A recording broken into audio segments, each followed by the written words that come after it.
Chapter 916, Conflict. The minister then turned to the Auror for his opinion. It is possible that our men found traces of battle there. The Auror replied truthfully. In that case, consider it done. The French minister nodded. Yvonne was offended, it was the truth. Then it is time for us to get down to business. The minister said, easily brushing the matter aside. He cleared his throat and continued solemnly. Over a month ago, one of my men discovered Grindelwald's activities in France, and according to the believers who were captured, Grindelwald came in search of a very special treasure. As he spoke, the French minister watched their faces carefully, trying to read them. Yvonne understood that he was talking about the resurrection stone, but she didn't show it. Rolf, who had been traveling around the world with his father for the past few years, managed to keep his expression under control. The French minister stared at them for a long time, but did not see any sign of panic or guilt on their faces. However, he also understood that the two wizards in front of him were extraordinary, and it would not be easy to get the truth out of them. The minister gave Bruno a knowing look, then turned to Ivan and the others and snapped. I don't know exactly what treasure Grindelwald is after, but whatever it is, it should be in the possession of Master Nicholas Flamel, and it should belong to all of France. Anyone who dares to hide it will be going against all French wizards. I will ask you one last time. Did you bring anything out of the chamber other than the two coffins? The French minister demanded sternly, his tone hard. The object Grindelwald had come all the way to France to find must be an extraordinary treasure, and as Minister for Magic, he would not allow such a thing to be taken out of the country, Grindelwald, or anyone else. Unfortunately, Mr. Minister, we do not know what this treasure is. Perhaps you could ask Grindelwald if he took it. Ivan said sarcastically. He had no intention of handing over the resurrection stone he had fought so hard for. What difference would it make if he gave it to Grindelwald? It must be noted that Grindelwald was able to come and go as he pleased even with the North American Ministry of Magic, which was widely acknowledged to be the most comprehensive in the world. Also, the resurrection stone was never a French possession, nor did it belong to Nicholas Flamel, and legend has it that it was an English Hallows and previously an heirloom of the British House of Gaunt. Since you insist that nothing was taken from Nicholas Flamel's tomb, I will take your word for it. However, I will need to answer to the French wizards. The minister said slowly. What will you have us do? Rolf asked. It is simple enough to prove you are telling the truth. The French minister insisted. Of course, it must be proven by our own people. Proof? Ivan paused for a moment, then caught on and said coldly. Do you want to search our bodies or just search our memories? Memory, of course. It is the quickest and safest thing to do. The French minister said solemnly. No one knew what the treasure looked like. It was possible that it was a bracelet or pendant. Wizards had all kinds of strange methods. A body search might have missed it. In addition, Ivan and Rolf had been in Paris for a while, so it was entirely possible that they had hidden the items. Only memory testing is the safest course of action. Although the memories of wizards could be altered, legilimency and occlumency were mastered by very few people. This was a spell that relied purely on talent, and the chances of both of them being legiliments were close to zero. As they talked, a young Auror in his 30s came out of the crowd. The minister then turned to the man and said, May I present Mr. Iris, a skilled legilimator who has been in the ministry for 10 years and who was the first to discover the whereabouts of Grindelwald's followers, allowing the ministry to keep track of their movements. Hearing this, Rolf forced himself to remain calm, but he was beginning to panic. He tried his best to avoid eye contact with the young Auror and used his eyes to signal Ivan to think of something. Ivan gestured for Rolf to calm down, then examined Iris. At first glance, he could tell that she was a very special wizard. She was very handsome, but her face was frighteningly pale. I'm sorry, Minister, but I have always believed that memories are the most private of all wizards, and I regret to say that I will have to decline your offer. Ivan said slowly. He was not afraid of having his memories searched, but Rolf was different and would most likely be exposed if legilimency took him. Then may I assume that you have indeed stolen the treasure in the tomb and fear to prove it to us? The French minister demanded aggressively, and the aurors around him put their hands on their wands. No wizard would want to show his memory to a stranger, and if you insist on slandering me, there's nothing I can do about it. Chapter 917, Stalemate. Rolf smiled wryly to himself. He was only out to catch the Thunderbird. He thought it would be an ordinary capture mission, but somehow he ended up fighting Grindelwald, and now he was forced to fall out with the French Ministry of Magic. How unlucky. Then it seems you are determined to oppose all the wizards of France. The minister snapped. Bruna waited for the aurors to pull their wands out. Minister Pierce of Magic of Great Britain and Director Connor of the International Confederation of Wizards are here to see you. The auror replied cautiously. The French minister frowned and eyed Ivan and Rolf suspiciously. He did not believe in coincidences, so they had to be the targets. Take them to the drawing room. The French minister immediately decided, intending to force Ivan's hand until the evidence had been obtained. But they were already outside the door. It's been a long time, old friend. Pierce greeted him as he hurried into the room, completely ignoring the grim look on the French minister's face. It's been a long time, Director Pierce and Director Connor. The French minister forced a smile and shook Pierce's hand with great reluctance, glaring at the auror. The latter was very helpless. Whether it was Pierce or Connor, they were both important people of high status, and no one dared to offend them. These two broke in under the guise of discussing important matters, and they could not be stopped. By the way, why didn't you tell me you were coming so that I could arrange a time? I still have something important to deal with. The French minister said tactfully. That's good. We have something important to discuss with you. Pierce took over the conversation and spoke as if he had just seen Ivan and the others. Minister Pierce, here's the thing. Ivan replied smoothly. Rolf and I stumbled across Grindelwald while we were trying to capture the Thunderbird and followed him into our teacher's tomb. There was an incident during the battle that caused us to be transported over the city of Paris, causing quite a commotion. Ivan briefly explained what had happened, not worrying that Pierce would not understand. This was because he had used his magical mark to inform Pierce of what had happened here long before he spoke to the French minister. I'm sorry, Minister, but it seems that our people have caused you a little. Pierce apologized to the French minister, then changed the subject. But when it comes to Grindelwald, I think Sir Harles and Mr. Scamander have done a good enough job.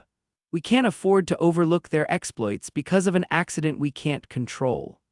Of course, if you can't deal with the riots in Paris and need reinforcements, the Wizards of Britain will be happy to lend a hand. Pierce suggested helpfully. That won't be necessary. We can handle this ourselves.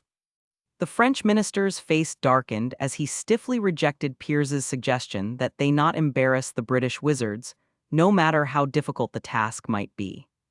I'm glad you can handle it. If that's the case, we'll be heading back.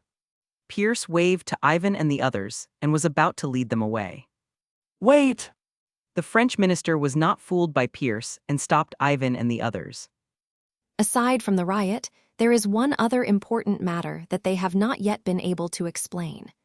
As far as we know, Grindelwald entered that chamber to obtain a treasure, which I suspect is with them. That's impossible. Minister, you must have misunderstood. Pierce shook his head and looked at Ivan. In fact, Sir Harles was the proud disciple of Master Nicholas Flamel. He had no reason to steal any treasures from the tomb. Really, why didn't I know that Master Nicholas Flamel had taken on a new student? And who can prove it? The French minister demanded. I can attest to that. The late headmaster Dumbledore and I talked about it, and I can vouch for Harles. Pierce confirmed, then looked at Canal. What do you think, Director? Yes, I've also heard about this from the President of the Union. He's a good friend of Master Flamel. Chapter 918. Are you confident in defeating Grindelwald? The female Auror was shocked at first, but when she turned around and saw who it was, her nerves relaxed, and then she looked a little indignant. Iris gave a barely perceptible shake of her head, indicating that this was not a good time to strike. This incident went unnoticed by the rest of the room. Under the combined pressure of Pierce and Canal, the French minister lost his hardline attitude, but gritted his teeth and insisted on searching Ivan and the others to prove that they had not taken any treasures from the tomb. Pierce, of course, did not hesitate to refute the others' rude request, stressing that they should not be so critical of two heroes who had stood up to Grindelwald. After a heated debate, the French minister reluctantly chose to release Ivan and Rolf. Without concrete evidence, he had no reason to force them to stay. Nor was it worth it to fall out with the British and North American ministries of magic over a possible treasure. "We'll take our leave, Minister, now that the matter is clear." Ivan was secretly relieved when the minister finally relented. He would not have resorted to violence if he had not had to. With his strength, he could easily beat them up and force them to admit their mistake. However, if he did that, there would be endless trouble. After all, this was different from the one in Britain. The reason he dared to kill Fudge in public was partly because of his status as Lord Voldemort, partly because he had planned ahead and controlled the media, partly because he had won the approval of nearly half of the pureblood families, and partly because of Pierce's betrayal. France was, at the end of the day, a wizarding country, and strength alone would not bring them to their knees. It would only provoke more resistance. Otherwise, the minister would have surrendered to Grindelwald long ago and would not have sent men to hunt for his followers. If he offended the French Ministry of Magic and caused a wizarding war between Britain and France, Grindelwald would probably wake up laughing at night. "Thank you for your help, Director Connor. All I did was speak the truth. Even without me, I'm sure Sir Harles would have been able to solve this little problem on his own." Canal said with a smile, as if he had forgotten about the unpleasantness of the last time. After a brief exchange of pleasantries, he steered the conversation back to business. "I sent intelligence agents to France to receive reports that Grindelwald's image had changed so drastically that the Aurors thought they had the wrong man. Your information was correct. When Grindelwald and I met, he was completely restored to his youth, and I'm afraid he is even more difficult to deal with than before." Ivan said very carefully. Canal's face fell at Ivan's confirmation, but he forced himself to remain calm as he questioned him. "The question is, how did he do it? I believe Minister Pierce's report to the International Confederation of Wizards stated that Grindelwald was under the influence of an extremely nasty dark magic during his battle with Lord Voldemort, and that he should be in terrible shape." Ivan murmured. "All you have to do is die." Dying. Connor was stunned. At first, he didn't understand what Ivan was saying, but then he realized what he was talking about and gasped. In his mind, only the worst kind of dark magic could reverse life and death. "It's the only way to explain Grindelwald's strange condition." Ivan said with a slight headache. When he learned that the vice president of North America had been captured, he suspected that Grindelwald would use the same method as Voldemort to revive himself and escape the effects of the dark arts. This also meant that the other party had most likely created a Horcrux. Defeating Grindelwald had been difficult enough, but now there was a precondition. The Horcrux must be found and destroyed. Canal was deeply troubled, understanding that the North American Ministry of Magic alone would not be able to match Grindelwald. "Are you confident you can defeat Grindelwald?" Canal asked cautiously. "Difficult, and even if Grindelwald is defeated, no one will be able to stop him unless they find a place where they can't use apparition." Ivan said bluntly, shaking his head. Connor nodded, unsurprised. Given Ivan's age, it would have been surprising if he'd been confident of defeating Grindelwald. However, judging from Ivan's ability to break into Nicholas Flamel's tomb and escape unscathed from Grindelwald's attack, he was probably not too far behind, and was the only wizard capable of fighting Grindelwald. Understanding this, Canal hurried to Ivan's aid when he learned that the French Ministry of Magic was making things difficult for him. Yvonne was more than happy to accept Connor's offer of friendship. With Grindelwald as their enemy, they would only give each other a chance to break them apart. After some discussion, the North American and British Ministries of Magic tentatively agreed to reveal the latest information on Grindelwald and work together against the powerful Dark Wizard. He also had Connor's word that if there was ever a major operation that required his personal attention, the International Confederation of Wizards would grant him the status of Supreme Executive Officer on the mission. And all wizards except a few high-ranking officials above the rank of head of department would be at his disposal if necessary. Of course, this force could only be used against Grindelwald, and if Ivan ordered them to do something illegal, the Aurors would not listen. After discussing the general framework of their cooperation, Canal left in a hurry, having been forced to agree to many harsh conditions in order to win Ivan over. When Connor was out of earshot, Ivan turned to Pierce and asked, Who was that wizard, Iris? Is there any information on him in Britain? Chapter 919, Why Not Keep the Resurrection Stone with Him? Ivan rubbed his chin. Not many people could make themselves feel threatened, Iris? said Pierce after a moment's thought. I've heard of him. He was quite famous in France, having graduated magna cum laude from Beauxbatons and become head of the Department of Mysteries before the age of 30. According to the intelligence officers, Iris was the one who discovered the activities of Grindelwald's followers and was responsible for uncovering several traitors within the French Ministry of Magic, and is now in the minister's confidence in her ability to interrogate prisoners. It would seem that there are capable people in France. Yvonne said, raising her eyebrows in surprise. It made sense, though, since it was a large country and one or two talented individuals were not unusual. So what do we do next? Do you plan to stay in France? Pierce asked. No, let's go back to England. Ivan said, shaking his head. He had just taken the resurrection stone from Grindelwald, and he needed to be alert for retaliation. The battle gave Ivan an insight into Grindelwald's power, so he needed to craft a wand as quickly as possible, and then find a way to discover the secret of the 3 Deathly Hallows. Perhaps the story of the 3 brothers is more than just a legend, for there is no other explanation for why the Cloak of Invisibility was so much more powerful in Grindelwald's hands. By the way, Minister Pierce, keep an eye on this place for me. I have a bad feeling about this.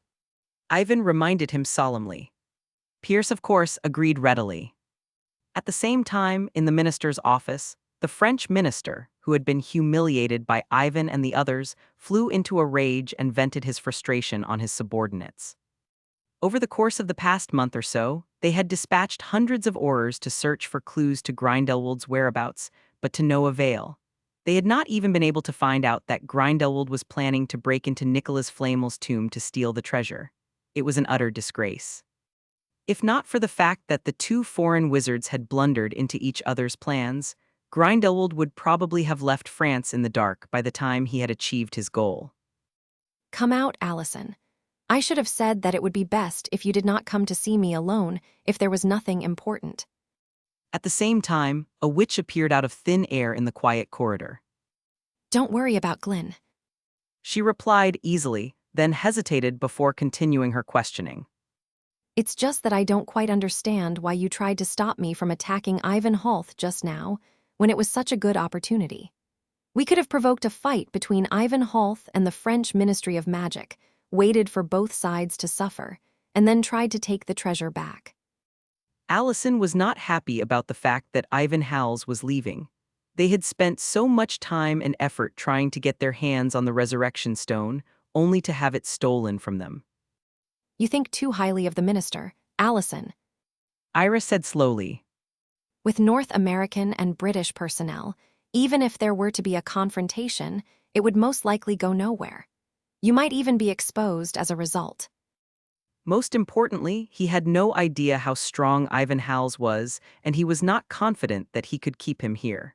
If Ivan Howells managed to escape, all of his months of preparation in France would be in vain. Then why don't you just cast a spell to control the minister and make him do as you wish? Wouldn't that be more convenient? Allison asked, puzzled. The Imperious Curse is not as powerful as you think. The Minister for Magic is constantly under the scrutiny of people with ill intentions. If I had cast the Imperious Curse on him, I'm afraid he would have been exposed during the confrontation with Ivan Howells. Iris explained patiently before reminding him. Also, don't forget, what we need most at the moment is an unsuspected identity. That's the only way we'll have smooth access to that thing. Allison nodded, her irritation subsiding. When the witch caught his meaning, Iris continued. We did not come away empty-handed this time. Ivan Howells caused quite a commotion in Paris, involving tens of thousands of muggles, and I'm afraid it will not be easy to quell. If anything else goes wrong, I'm sure the International Confederation of Wizards will be forced to hold that meeting and invite representatives from all over the world. If nothing goes wrong, they'll bring the key with them. We only have one chance. Until then, we must never reveal ourselves.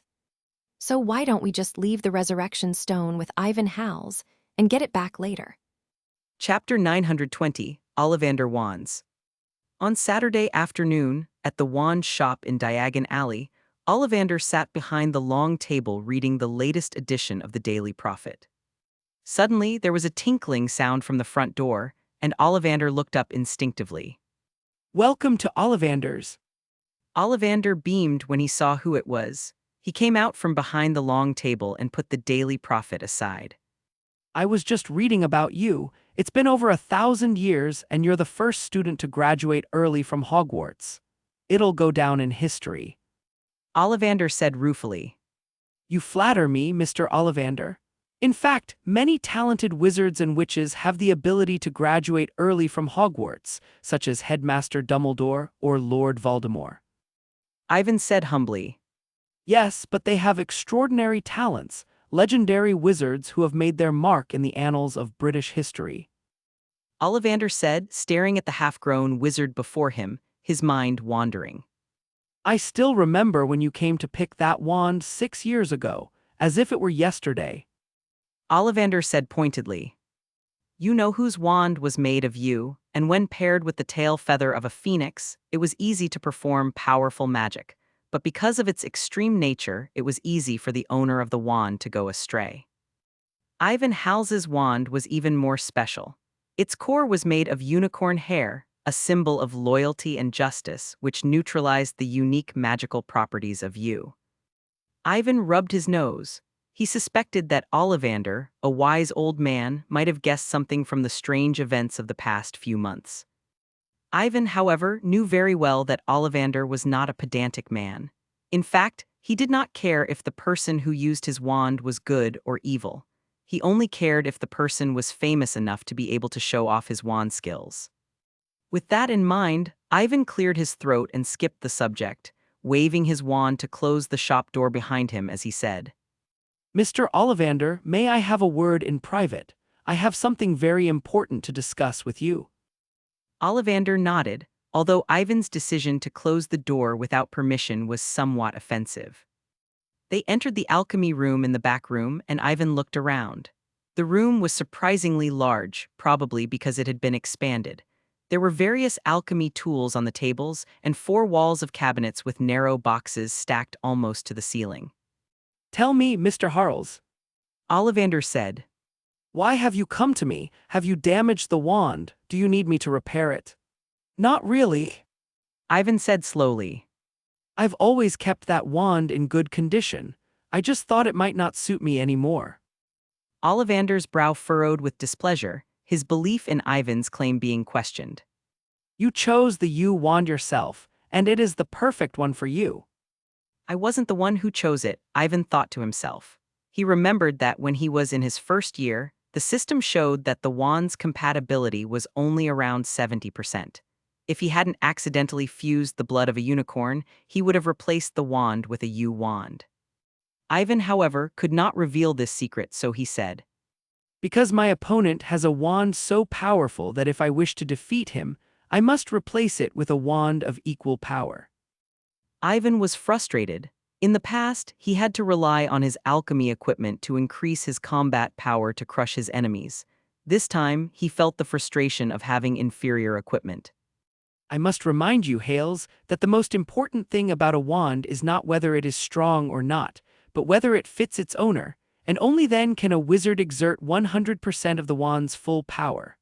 A wand that is not strong enough will make a wizard lose a duel.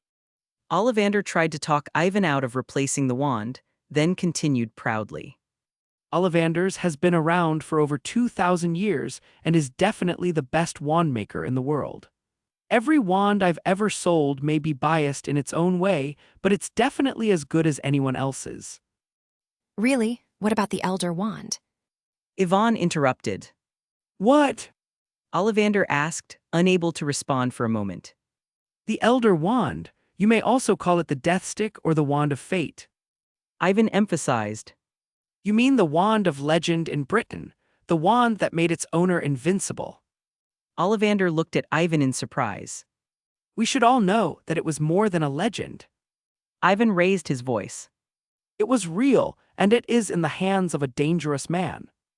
Ollivander paused for a long moment, then said slowly. You mean Gellert Grindelwald? There are not many people Ivan would call dangerous, the most likely being Grindelwald, the infamous escaped prisoner and the Dark Lord who terrorized Europe. That's right, he's trying to start a war between wizards and muggles. Ivan said concisely. I just fought him the other day, and I was so impressed by the power of that wand. It was more than I could handle with this wand. Chapter 921. The physiques of wizards and wizards cannot be generated. Then you're still alive. Ollivander looked at Ivan in surprise and almost spilled his guts. Grindelwald was well known as a legendary dark wizard, and with the Elder Wand at his disposal, one could only imagine how powerful he was. How could Ivan not be shocked when he claimed to be able to fight Grindelwald? Ivan could see Ollivander's surprise, but he didn't try to explain. You seem to know something about the Elder Wand. No, I just happened to hear some of the legends. Ollivander replied, shaking his head. Ivan eyed Ollivander suspiciously, not believing that the truth was as simple as Ollivander claimed. Uncomfortable under Ivan's intense stare, Ollivander forced a smile and said, Well, I admit to having some ideas about that wand in earlier years, as my skill with it had long since run out of steam, and I wanted to find and study it. Unfortunately, I was unable to find any trace of it, and was only able to confirm the existence of the wand from various sources. Ollivander said frankly. Ivan nodded. With legilimency, Ollivander had no chance of lying, and it was true that the British wand maker knew nothing of the Deathly Hallows, other than studying the Elder Wand. If you're here to ask me to create a weapon that can rival the Elder Wand, I'm afraid I can't do so. Ollivander said bluntly.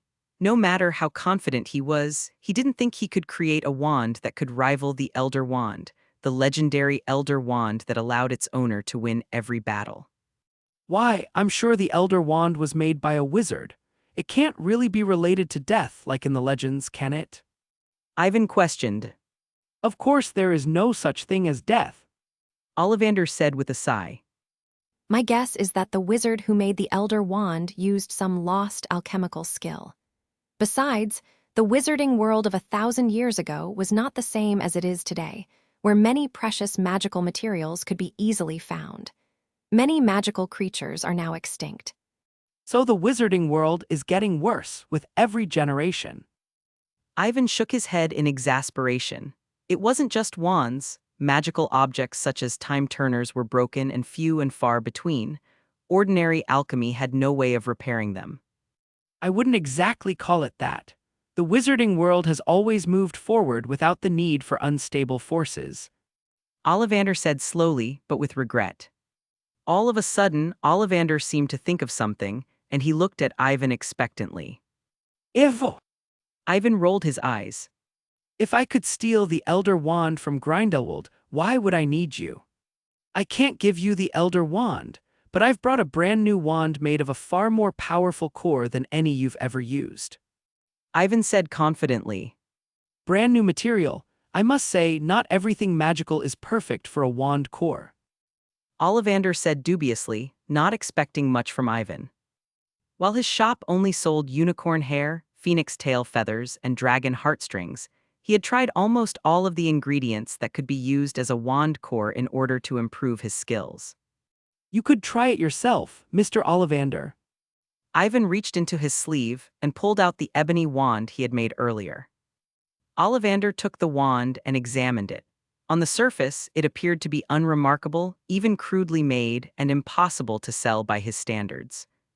However, Ivan was watching him, so Ollivander didn't want to seem too casual. He immediately began to evaluate the wand seriously.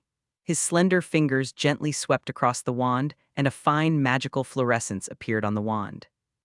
After a moment of serious examination, Ollivander's indifferent expression turned grave. After a moment of silence, he leveled his wand and tentatively cast a spell at the left target. Defindo cracked apart. A brilliant beam of light flashed through the air, and the basic spell, enhanced by the wand, was so powerful that it blew the target to pieces. Strain! Ollivander's brows drew together.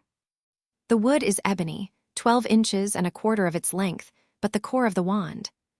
And the dragon! Ollivander paced the room as if he were in a dream, his eyes fixed on the wand in his hand. He muttered something to himself and forgot about Ivan. There's no need to guess. The core of the wand is my hair. Ivan exclaimed, seeing that Ollivander's thoughts seemed to be leading nowhere. Bollocks! Ollivander said, glaring. Wizards may be magical creatures, but their hair magic is weak, far inferior to those of powerful magical creatures, and would be pathetic when used in wand-making. Ollivander began excitedly, but before Ivan could respond, Ollivander shot back as if he had lost his mind. No, that's not right. The wand would have exploded from the clash of powers. Ivan took the wand out of Ollivander's hand and snapped it in front of his face, revealing a hair dyed red with blood. This!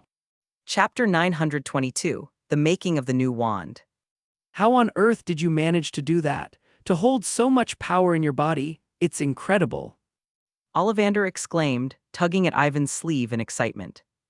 Ivan ducked away, speechless, and then stared at the man coldly, reminding him. I have my ways naturally, but they are not for you to know, Mr. Ollivander. Ivan's words threw a bucket of cold water over Ollivander's head, waking him up and making sense of his situation. Well, of course, every wizard has his or her secrets, and that's something to be respected. What were we talking about, wand material? Ollivander said sheepishly. In any case, I've already shown you the sample. If you're not confident, I can find someone else. Ivan didn't try to be polite. In fact, he had originally intended to find the German wand-maker Gregorovich, who had been in possession of the Elder Wand for some time, but Gregorovich had been missing for months, and it was unclear whether Grindelwald or Lord Voldemort had been responsible. No, you must trust me, Hulse. Ollivander has the finest wand-making skills in all of Europe, if not the world. With this magical hair, I will surely make a weapon as powerful as the Elder Wand. Ollivander vowed, looking eagerly over Ivan's head. But until then, we must first understand the properties of this material, which will take some time and a lot of. We need something more powerful to hold the power. Ollivander said firmly. Do you need my help with the materials you're going to use? Yvonne asked. It was a matter of making new wands, and he would have asked Pierce to find them, no matter how precious they were. Of course, or I must ask for your help. Ollivander rubbed his hands together and looked at Ivan with a hesitant expression, as if he was unsure if he should say it. It was only when Ivan grew impatient with the wait that Ollivander ventured. I think. My bones. Yvonne froze, her face darkening. Ollivander hurried to explain. The reason why this wood cannot hold a wand core perfectly is because of the conflicting forces in your hair and blood, so that to make the most powerful wand, the body of the wand must be made of something that belongs to you. Ollivander went on and on about the benefits of using a bone as a wand, causing Ivan's hair to stand on end. Don't hesitate, it's just a bone. A bottle of bone-generating spirit will make it grow. It's so convenient and not troublesome at all. Ollivander was so excited that he wanted to immediately cast a spell to extract a bone from Ivan's body. It's not a matter of trouble. Just think, Hulse, how powerful a wand made from your blood, bone, and hair would be. Well, let's give it a try. Chapter 923, Human Bones Wand. The new wand took longer to make than Ivan had expected, and Ollivander spent the next 3 days cooped up in his alchemy room, refusing to eat or sleep, relying on the nourishing potion to keep him going. The running of the shop had long since been pushed to the back of his mind. Even though it was the peak period for new students to shop for wands, Ollivander made a notice to temporarily close the shop, delaying the purchase of wands until the day before school started. The ministry would have thought Ollivander had been kidnapped if Ivan had not spoken to Pierce. On the morning of the fourth day, there was a loud crackling noise in the room, startling Ivan, who had just woken up for breakfast. Before he could go in to check, Ollivander came out of the room, his face covered in dirt. What happened, Mr. Ollivander? Yvonne asked quickly. Having not cared for himself for nearly half a month, Ollivander looked like an old scavenger who had been wandering for a long time, but was extremely excited. Ollivander didn't have time to explain. He shoved a grayish-white wand into Ivan's hand and urged, Come on, let's see how it goes. Yvonne instinctively looked down at the wand, which was about 13 inches long. It was gray and hard, and Yvonne felt as if her arm were being extended as she held it. At Ollivander's urging, Ivan gently waved his wand in the direction of the target. A blinding beam of light shot out of the wand and struck the human-shaped target, causing it to burst into pieces. A large hole appeared in the wall behind the target, through which one could see the living room. Ivan was pleasantly surprised by the power of the spell. He hadn't put much magic into the spell, but it was almost as powerful as when he cast it with the help of the stone. However, Ivan was embarrassed by the mess and quickly used the reduction charm to restore the house to its original state. I'm sorry about the damage to your house, Mr. Ollivander. Ivan apologized. Ollivander, however, didn't care. He seemed even more excited than Ivan. I did it. Why haven't you tried it yourself before? Yvonne asked curiously.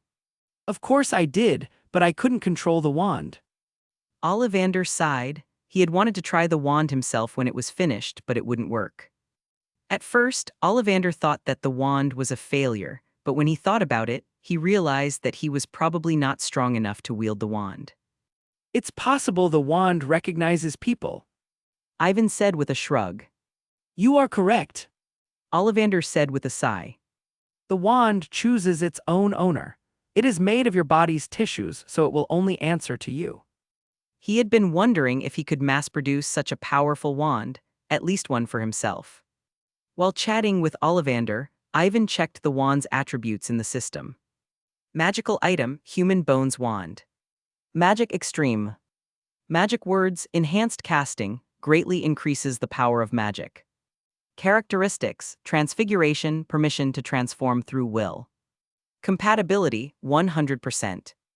Description, this is the masterpiece of the British wand maker Ollivander, crafted from your bones, blood, hair, and other special ingredients. Strengthened casting. Ivan muttered to himself. The former was very intuitive, and it went without saying that the former enhanced the power of the charm. However, Ivan was surprised by this transformation, as he had never seen it on any other wand. Was it because of the boggart blood? With a thought, Ivan channeled a small amount of magic into his wand, as instructed by the system's instructions, and tried to change its form in his mind. The next moment, the grayish-white wand transformed into a long walking stick with Ivan's will. What is this? You've transfigured the wand. Ollivander asked in amazement, noting how difficult it was to transfigure a delicate magical object like a wand. No, it's an ability of the wand itself. Ivan said, shaking his head. He then went back to experimenting, transfiguring the wand into various forms, only to have them fail when used on a shapeshifter. It appears that the wand inherited only a small portion of Boggart's powers. Ollivander was amazed at what he saw. The wand held so many secrets that even Ollivander, its creator, was unaware of them. Thank you, Mr. Ollivander. I'm very pleased with this wand. It's time to talk about the payment. Ivan put away the human bone wand and looked at Ollivander magnanimously. As long as it's not too much, feel free to mention it. That won't be necessary. Ollivander said with a shake of his head. It's good enough for me to be able to produce this most powerful wand. As one of the 3 greatest wand makers in Europe, there were few things in the wizarding world that Ollivander could not have. Of course, if possible, Could you leave some hair and blood for me to study? Ollivander asked. Don't even think about it. Ivan scowled as he refused Ollivander's offer. A wizard's hair and blood were vital ingredients for a dark curse, and Ivan had used some of the blood and gore to put Voldemort in his place. Even though it was highly unlikely that Ollivander would do so, who knew if Grindelwald would get his hands on any of these? I'll give you 100,000 galleons for it. Ivan said generously, taking a bottle of potion out of his wizard's robe and placing it on the table. And this. Ollivander was stunned. He almost thought he had misheard. It was true that he was not short of money, but 100,000 galleons was not a small sum. I think the cost of this wand is worth it, and there's also a fee for your secrecy, understand? Chapter 924, Controlling the Astronomy 1. Ollivander readily accepted the offer after being tempted by the offer of 100,000 galleons, although he felt it was a pity that he would not be able to boast to the public that the British wizard genius Ivan Hals had begged him to customize his wand. By the way, what is this potion? Ollivander asked curiously, looking at the potion bottle on the table. He thought he knew a thing or two about potions, but he couldn't identify the potion Ivan was offering, only that it must be something of great value. It's a potion that will keep you alive for a few more years. Ivan said bluntly. Ollivander's face fell, and he combined this with Ivan's earlier words, and for a moment he thought it was something that would erase his memory and make him forget he had ever made a new wand. Don't read too much into it. It literally increases lifespan. Ivan, of course, could see Ollivander's concern and shook his head in exasperation. Did he seem like the type to burn bridges? The elixir of immortality that Nicholas Flamel made from the Philosopher's Stone. How do you have it? Ollivander examined the vial in bewilderment. As it happens, you are standing before the disciple of Nicholas Flamel. Ivan replied with a shrug. No wonder you're so skilled in alchemy. Ollivander nodded in understanding, and his hands moved quickly tucking the vial away in his sleeve lest she renege. Ivan saw Ollivander's antics and was amused. The elixir of life was precious, but it was nothing to him. The reason why he took it out now was partly to win over the English wand master, and partly because he had secretly learned a lot of wand-making skills from Ollivander in the past few days. Great, I knew you'd make it. Hermione exclaimed, indicating that she would not have to be separated from Ivan for a year. Ivan smiled and put the application away, not telling the young witch that his position as professor had actually been decided upon rather than elected. However, the Granger family congratulated him on his success as a professor. On 1 September, Ivan packed his bags and accompanied Hermione to Kingdom Cross Station. Before leaving, Will Granger and his wife said their final goodbyes. Be careful on the road, Hermione and Harles. Do you want me to drive you? Will Granger asked, suddenly remembering that he had left his car at home. No, we wizards usually have a quicker way, said Ivan, turning down Will Granger's offer and taking Hermione's hand. We'll be going then, sir and madam. Ivan gently waved his wand, and with a spatial fluctuation, the two of them disappeared from the mansion. At the same time in London, two figures appeared in an alley next to Kingdom Cross Station. How careless of you, Yvonne, to come so close to the station. What if a muggle were to pass and see us? Hermione asked, looking around to make sure no one was around. Don't worry, there's no such thing as a coincidence. Ivan said casually. If worse came to worst, he still had the confunding charm and the memory charm. Due to their lateness, there were not many people at the station, and when they arrived at the station, they saw Harry and Ron heading towards Wizard's Station. Ivan, Hermione. Ginny, sharp-eyed, spotted Ivan and the others and waved. Next to him, George and Fred were bowing and joking. Good morning, Professor Harles. Be glad you graduated early, or I'm sure Filch would have you arrested this year. Ivan said with a straight face. Yes, what a pity. I'm afraid you'll never get the chance. Fred laughed. But little Ronnie will be in school for another 2 years. You can go after him. George encouraged him, sticking his chin out. Ron immediately glared at the two of them. How could they do this to their brother? Arthur Weasley stepped forward and patted Ivan on the shoulder. Impressive, Hals, congratulations on becoming a professor. I thought they were pulling my leg when I heard the news at the ministry. I have Minister Pierce to thank for giving me this opportunity to prove myself. Ivan said humbly. So should we call you Professor Harles from now on? Harry asked hesitantly. They had been classmates during the first year of school, and now he had to address her as professor, which was a bit awkward, even though he had expected it. You can call me that in class, but we're still friends in private, right? Yvonne said with a smile. As they chatted, Mrs. Weasley urged them on. It was getting late and they might not get to the car in time. At the urging of Mrs. Weasley, Yvonne, Harry, Ron, and Hermione took the platforms 9 3/4 each to board the special train to Hogwarts. As the train chugged on, Yvonne listened to Harry and Ron telling her about the funny things that had happened at the Burrow and the Black family home during their summer holidays. Sirius was going to take us to a Quidditch match in England, but the weather has been so bad. It's been raining and there's been a storm for 2 days, and the whole thing's been cancelled. Harry complained. Ivan looked out of the window and stared at the thick, dark clouds in the sky, realizing that he had caused a lot of trouble over the past few days while experimenting with his abilities. I suppose you're right. It's time for the clouds to disperse. Chapter 925, Hogwarts' New Professor. Harry, Ron, and the rest of the team were amazed by the sudden change in weather. Don't tell me you learned divination from Professor Trelawney.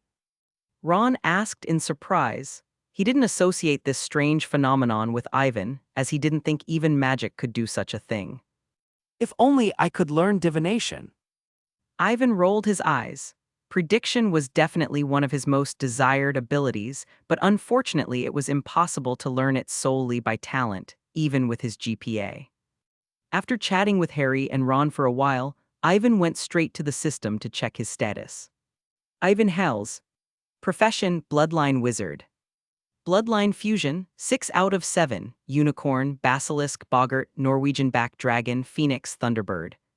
Magic Scale. Magic Pain, Transformation Charm Level 8, 237 out of 25,600. Patronus Charm Level 7, 1068 out of 12,800. Legilimency Level 7, 1105 out of 12,800. Malicious Fire Charm Level 7, 1030 out of 12,800. Who do you think will be the defense against the dark arts professor this year? Harry asked curiously. Whichever it is, it's going to be a bad year. Ron gloated. Ever since they started school, defense against the dark arts professors had met miserable ends, and the only good one, Lupin, had been caught out by Snape. Ron suddenly seemed to realize something and turned to Ivan. You're not the defense against the dark arts professor this year, are you, Ivan? Of course it wasn't me. Ivan shook his head. The source of the curse, Lord Voldemort, was dead, but there was no telling if the spell would still be there, and he was not about to risk his life. What if, when the time came to fight Grindelwald, bad luck struck? Ivan therefore guessed that the position of professor would most likely be vacant this year. After all, most of the able wizards in Britain knew better than to try to fill the vacancy. Snape was very keen to become a professor of defense against the dark arts, but for the sake of his life, Ivan told Pierce to turn him down, as it would be a waste of his talents to teach defense against the dark arts. What about this year's defense against the dark arts exam? Has it been suspended? The first thing that came to Harry's mind was his OWL results, which were considered good enough to qualify him for the NEWT class. He did not forget that, in order to become an Auror after graduation, an exceptional result in defense against the dark arts was essential. We don't have classes, but we still have to continue with the exam. But don't worry, as long as you pass my class, it won't be a problem. Ivan explained. By the way, Ivan, you haven't told us what you're planning to teach this year. Is there another class at Hogwarts? Ron asked. I guess so. Yvonne was keeping him in suspense and had no intention of trying to decrypt it. The Thestrals' carriage rolled slowly down the wide drive and stopped in front of the castle gates. The party climbed down in turn and entered the entrance hall.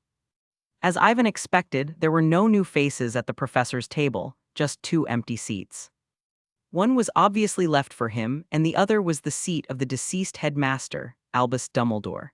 As Hogwarts had not yet elected a new headmaster, the seat was temporarily vacant, and the school's affairs were left to the current deputy headmaster, Professor McGonagall. Come and sit down here, Ivan. Hagrid, who was looking around the entrance hall, was the first to rise to his feet and greet him cheerfully, then violently slap his head. Oh, nearly forgot. I should call you Professor Hars now. Flitwick, McGonagall, and the others stood up with equal enthusiasm and welcomed Ivan to join them. Even the normally stony-faced Snape nodded as Ivan passed. After Ivan sat down, the new school year's opening ceremony began. The Sorting Hat chanted a new song that had taken an entire year to compose in an odd tone. Then, under the guidance of Professor McGonagall, the young students sat on the chairs on the stage with trepidation. Gryffindor. The Sorting Hat shouted out the house the new student had been assigned to. Ivan watched her in a daze, while Flitwick laughed and said, You miss it. Do you remember when you first came to Hogwarts 5 years ago? I remember you looking as young as these new students, but you had a lot of nerve, daring to take on a troll alone in your first year. Chapter 926, Magic Studies and Practical Lesson. Don't forget, you're the one who taught me about charms. Yvonne replied flatteringly. Flitwick gave a rather self-satisfied laugh. At this moment, on the high platform, the last freshman completed the sorting under everyone's applause. Professor McGonagall put away her hat with a strong wave of her right hand, then cleared her throat and spoke to everyone. I have some important announcements to make before dinner. Since the Ministry has not yet found a suitable professor for the defense against the dark arts class, all relevant courses will be suspended for the year. However, we should be grateful that Hogwarts has a new professor, and that you will be able to learn some protective skills from him. As he spoke, McGonagall turned to Ivan. I'm sure everyone in the second year and above is familiar with this new professor, Mr. Ivan Hars, who graduated from Hogwarts with honors last year and will be taking up the position of Professor of Magical Studies and Practices. Ivan rose from his seat and nodded to the young wizards. A particularly loud round of applause filled the great hall, and the young wizards and witches of the four houses all gave a rare, unified welcome to the new professor. Some of the new students looked at Ivan in confusion, as he looked too young. When he was sitting at the teacher's table, they thought he was a prefect or student council president. That's our new professor, but he doesn't look much older than us. A new student from a Muggle family asked curiously. My God, don't tell me you didn't know about Hallis. Exclaimed the senior wizard. Didn't you read the papers before you came to school? He was the most gifted wizard ever to live at Hogwarts. The wizard regaled the new students with tales of Ivan's exploits, such as his feat of magically subjugating powerful trolls and dragons, his ability to move freely around 100 Black Lake merpeople, and his taking on the front page of the Daily Prophet for a month on end. He also defeated you-know-who. Exclaimed a young wizard who had been a member of the Defense Against the Dark Arts Association. I read in that memory that when Potter was about to be killed by you-know-who, it was Hals who rescued him, and then joined forces with Headmaster Dumbledore to defeat you-know-who. I'm guessing Hars was responsible for the mystery man's death, too, and my mother says it would be strange if the Aurors of the Ministry could get rid of you-know-who. After listening to the lectures of the senior students, the new students finally understood how Ivan Harris became a Hogwarts professor at the age of 16. An agitated Ravenclaw witch went on and on about how the carriages at Hogwarts must have been able to find their way on their own because Ivan Hulse had secretly cast a spell on them. That's the Strauss pulling the carts. A disembodied voice interrupted their conversation. When I first came to school, the carriage started to move. I'm sure it wasn't Ivan's doing.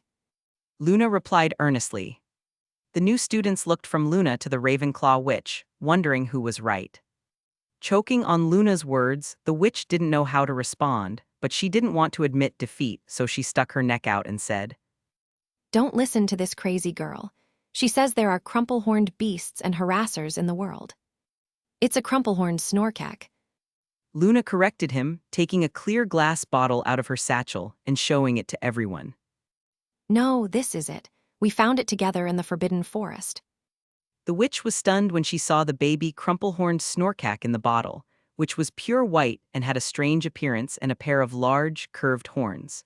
Was Luna right about the crumple-horned snorkack and the harassment badger being real magical creatures that had not been discovered before? I applied to the Ministry of Magic last year to add crumple-horned snorkacks to the Encyclopedia of British Magical Creatures, and they promised me they'd be in the Daily Prophet for the next 2 days. Luna said happily. Also, the Ministry of Magic did not change the name she gave to this magical creature, using the name crumple-horned snorkack. The opening ceremony of the new school year was soon over with noise from the young wizards, and Ivan left the professors and was led to his bedroom by the house elf. The room was larger than Ivan had expected, with a special utility room, bookcases, and a swimming pool. At first, Ivan thought he was being given special treatment, but when he thought about it, the prefects of each house were entitled to a room with their own bathroom, so the professors were treated better. Can I get you anything else, sir? The house elf asked shrilly. No, thank you. Chapter 927, The New Professor's First Lesson. By the time Ivan entered the classroom, the bell had rung and the sixth-year students were already seated, their eyes fixed on him. Good morning, everyone. Ivan walked straight to the front of the stage, looked at the audience and spoke with a relaxed expression. Although we are all familiar with each other, it is customary to introduce myself first. I am your new professor of magical studies and practicals. A Hufflepuff wizard suddenly raised his hand and asked curiously. What are you going to teach us in this class, Professor? Ivan said slowly. Since this class is new this year, there are no textbooks available, which means you'd better take out your notebooks and write down all the important information in my class. However, most of the students did not react, and only Hermione and a few other studious girls brought out quills and parchment. Ivan took all this in and then added lightly. I'm sure this knowledge will come in handy for the exams. As soon as he finished speaking, there was a sparse noise in the classroom. All the young wizards immediately placed their notebooks on the table. This concerned this year's final exam, and no one dared to neglect it. As for what will be taught in this class, it will be divided, as its name suggests, into practical exercises and magical theory studies. Ivan explained. I'm sure you've all read the Daily Prophet for the past 2 years and know that the wizarding world is not a peaceful place these days. In fact, there was an attack on Hogwarts at the end of the school year. Neville, Ron, and the others shuddered when they heard this. They had been present during Grindelwald's attack on Hogwarts that day and were still haunted by it. Well, if you have no further questions, we will begin the lesson now. Ivan said abruptly, looking around the room, scanning the faces of the students. Does anyone know the exact steps to casting a spell? Below the stage, a fair arm immediately rose up, faster than anyone's. Hermione, you answer that. Yvonne laughed. It's wands and spells and gestures. Hermione shouted back. Yvonne gave a noncommittal nod, but then pressed on. So what do you think is the most important thing? The little witch was completely stunned. She frowned and thought for a long time, but she could not come up with an answer. I think it's a wand. Cried Hannah Abbott, raising her hand. Really? You really think so? Yvonne glanced at Hannah and placed her hand on the lectern. The next moment, under everyone's gaze, the 1-meter-tall desk melted and transformed. In just a few seconds, an exquisite lion statue appeared in the classroom. It was only then that Ivan spoke up. Obviously, you are not quite right, Miss Hannah Abbott. As you can see, I did not hold my wand but managed to perform a transfiguration. Hannah's eyes widened in shock as she stared at the statue of the lion. It was the first time she had ever seen anyone cast a spell with their bare hands. Harry, Neville, Malfoy, and the others were equally surprised, but Hermione remained calm, as she had seen Ivan's wandless spellcasting skills before. Could it be a spell? Wizards can't cast magic properly if they say the wrong spell. Ron said uncertainly. However, before Ivan could reply, Hermione interrupted. No, there are many wizards who can do it without a spell, so a spell is certainly not the most important. That can't be a spell-casting gesture, can it? Ron muttered in confusion. Ivan didn't even need a wand to cast a spell, let alone change his gestures. There was a quiet discussion among the students, but no one could give a definite answer, so they all looked at Ivan, waiting for his answer. It's very simple. It shows that wands, spells, and gestures are not the key to the spell. Ivan revealed the answer directly. The students opened their mouths to retort. They had come to Hogwarts to learn the spells and gestures necessary to cast magic, and now Ivan was telling them that none of them really mattered. This was hard for them to accept, but Ivan had just performed a non-jinx and non-canon spell in front of everyone, proving his words true.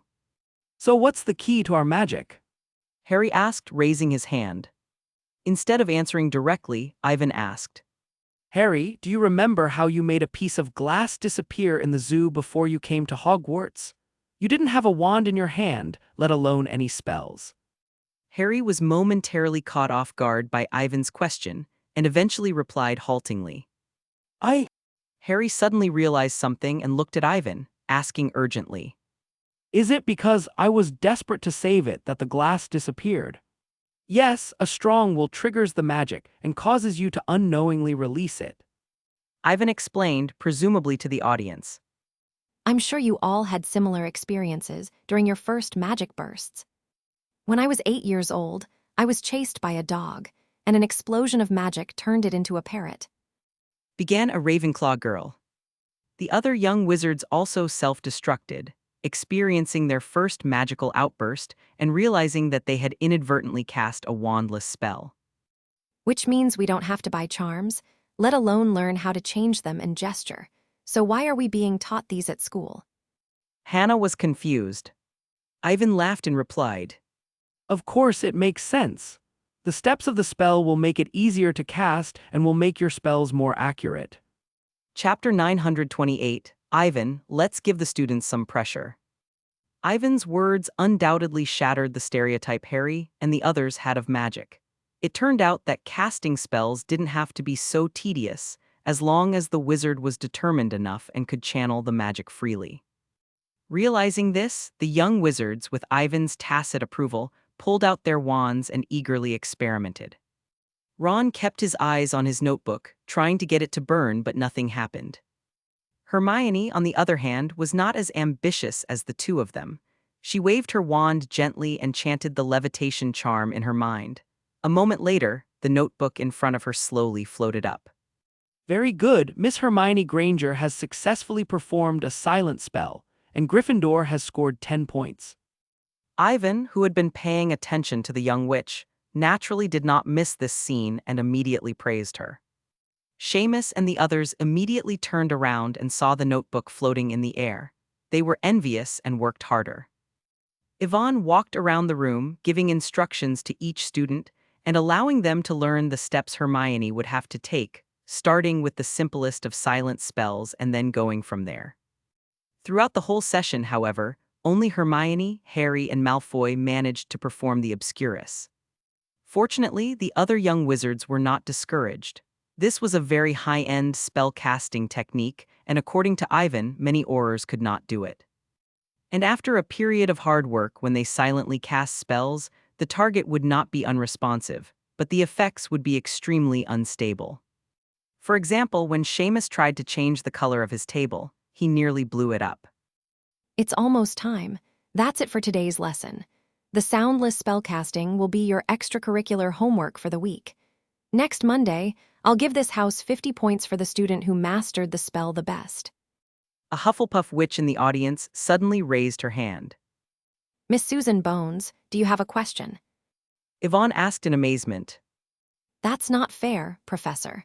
We all know you were a Gryffindor student, and you're bound to give your friends special treatment in private. Susan Bones exclaimed. No, Miss Bones, you seem to have forgotten that I'm now the professor for all of you, which means that any of you can come to me for advice after school if you encounter something you don't understand. Ivan explained. Will we be able to do what you did when you finished this course, without spells or wands? Seamus asked hopefully. Instead of answering Seamus's question directly, Ivan said encouragingly, That depends on whether or not you're taking the subject seriously, and the theory is that anyone can do it without a wand or a spell, although it requires a very advanced magical skill, so you'll have to practice very hard. Do you have any other questions? Ivan asked, waving his hand as he scanned the students. No one else raised their hands. Class dismissed. When Ivan left the classroom, the students were still talking excitedly about the techniques of Obscurus. It's not that hard. If you ask me, it's easy to learn.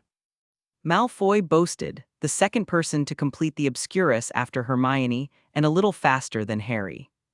What's the big deal? He must have been practicing it at home. Ron complained, then turned to Hermione and Harry. That's what you do, isn't it, Hermione? Harry. Oh, something like that. Harry didn't have the heart to discourage Ron, so he nodded against his will. Hermione rolled her eyes. She had learnt some of the tricks of the Obscurus with Ivan in advance, but it had not taken her long to master them. Pretty good, as I expected. Yvonne replied with a smile.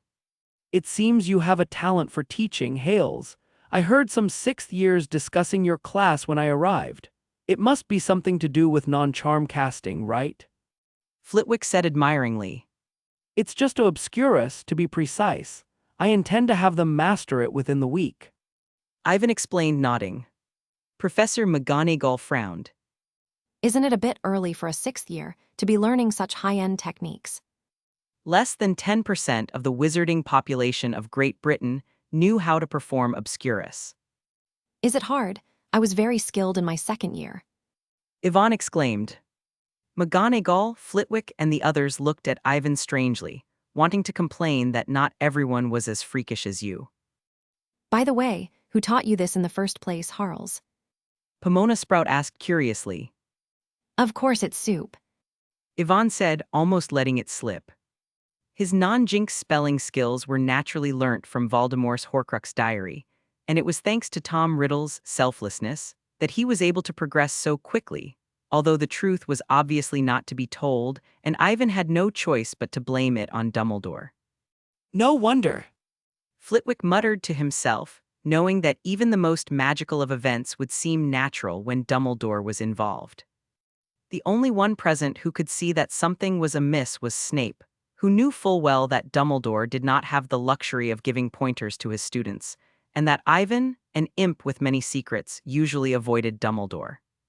Despite knowing all this, Snape kept his mouth shut the entire time, not saying a word, as if he were invisible. However, Ivan suddenly looked at him and said, I seem to recall that Professor Snape was able to create a unique charm and modify the potion recipe in his 5th year. Snape was taken aback for a moment, then he nodded hesitantly, wondering how Ivan knew. That's why every student's potential is limitless. We have to trust them fully. Chapter 929, Ivan Too Popular. By the way, I'm going to reopen the dueling club and gather the entire school in the Great Hall every Friday afternoon to train them in combat. Ivan added, this year's classes at Hogwarts included one less strenuous defense against the dark arts class, so there was plenty of free time for the students. As long as the rest of the classes were adjusted to avoid conflict, it was easy to find an afternoon free on Friday. That's a good idea. Professor Flitwick said, nodding in agreement. There aren't many competent defense against the dark arts professors these days. They have to learn how to protect themselves in times of danger. Ivan's interest was piqued by Flitwick's approval of his plan, and he immediately told Flitwick about his plan to motivate his students to learn on their own. We could group the students according to house and set them against each other, as Gryffindor and Slytherin have always had problems, and it would be interesting to put them together. By the way, I'm going to reopen the dueling club and gather the entire school in the Great Hall every Friday afternoon to train them in combat, Ivan added. This year's classes at Hogwarts included one less strenuous defense against the dark arts class, so there was plenty of free time for the students. As long as the rest of the classes were adjusted to avoid conflict, it was easy to find an afternoon free on Friday. That's a good idea, Professor Flitwick said, nodding in agreement. There aren't many competent defense against the dark arts professors these days. They have to learn how to protect themselves in times of danger. Ivan's interest was piqued by Flitwick's approval of his plan, and he immediately told Flitwick about his plan to motivate his students to learn on their own. We could group the students according to house and set them against each other, as Gryffindor and Slytherin have always had problems, and it would be interesting to put them together. Won't this upset the house? What if one of the students keeps losing? Ivan shook his head and explained that if you fought a few more battles, you could get a general idea of each student's level of magic. They could then be matched up against opponents of a similar level, using the professor's guidance to balance out their strength, so that each individual had a chance of beating the other without a one-sided battle. Also, I think Hogwarts should have a scholarship system that awards honors and scholarships to students who perform exceptionally. Yvonne suggested, revealing all she knew about strategies to improve learning. It's a lot of money, Hales, and I'm afraid we'll have to get the school board's approval to set up a scholarship. Professor McGonagall asked hesitantly, something Fudge had always feared when he was minister. Don't worry, Minister Pierce is a very open-minded man and will agree to our proposal. And as for the school board, Ivan paused, then continued. I'm sure they'll understand that these measures are all for the betterment of the students. There were two main reasons why Fudge forbade Hogwarts to train students in combat: to prevent Dumbledore from organizing students against him, and to facilitate the administration of the Ministry of Magic. After all, the weaker the civilian wizard's ability to fight, the less trouble the Ministry of Magic would have, so combat-related magical skills such as Obscurus were not taught at Hogwarts, and could only be taught by young wizards. Ivan, however, apparently had no such inhibitions. Instead, he wanted the wizarding world to flourish, and perhaps even build a truly powerful magical civilization, which was why he explained the nature of magic to Harry Potter and the others during their last lesson. It's up to you, Harles, if you can convince the ministry and the board. Professor McGonagall didn't hold out much hope, but she didn't try to undermine Ivan's confidence, either, believing that he would understand that reforming the education system would not be easy. Just as they were chatting, a piercing cry suddenly sounded behind them. Oh my God, the 6 of you sitting together eating is. Ivan and the others were startled by the voice and turned to look at her with hostile expressions, only to see Trelawney staring at them with her hand over her mouth. What's the matter? Sybil, it's no big deal, is it? I should warn you that it's common for 6 people to dine together. Professor McGonagall exclaimed, slightly annoyed. No, it's the orientation. Trelawney said mysteriously. Her face was flushed, and she seemed to be struggling to get something out of her mouth. It is foretold that the first person to leave the table. Trelawney was about to tell him the result when she found that she could not open her mouth, and was dragged to the seat next to her by Ivan. See, it's 7 now, and the directions are moot. Ivan said with a shrug. He didn't want Trelawney to jump to conclusions, as she had an unusually accurate jinx. I don't know how Lockhart deals with all these crazy fans. Chapter 930, Frequent Malicious Attacks. Well done, Ron, you seem to have mastered the Obscurus spell, but I should warn you that when you use it, it usually diminishes the power of the wizarding charm, so in a real duel, only the unexpected will do the best. On Friday, in the Great Hall of Hogwarts, Ivan looked at Ron, who had just won a winning streak and was so happy that he could barely contain himself. All right, I'll keep an eye out. Ron said nonchalantly. He was so excited about his victory that he eagerly asked, Who's my next opponent? Now go and spar with Malfoy. Ivan turned his head to look at the other side of the dueling platform. Malfoy had been hit by Harry's disarming charm and was now rolling on the floor, his face a frightening black. Well done, Harry. Now it's my turn to thrash him. Ron whistled excitedly as he took Harry's place in the ring. You'll know you've picked the wrong man, Weasley. Malfoy exclaimed, glaring at Ron. Ron, who had won 2 matches in a row, was confident, while Malfoy, who had been holding his breath after Harry's defeat, became more cautious and cast several protective spells on himself. Ron took this caution as a sign of cowardice and taunted him. Ron, however, soon paid the price for his complacency. Within half a minute of the battle starting, he was struck by a spell cast by Malfoy, and for several minutes he was seen tap dancing in front of a crowd of lesser wizards.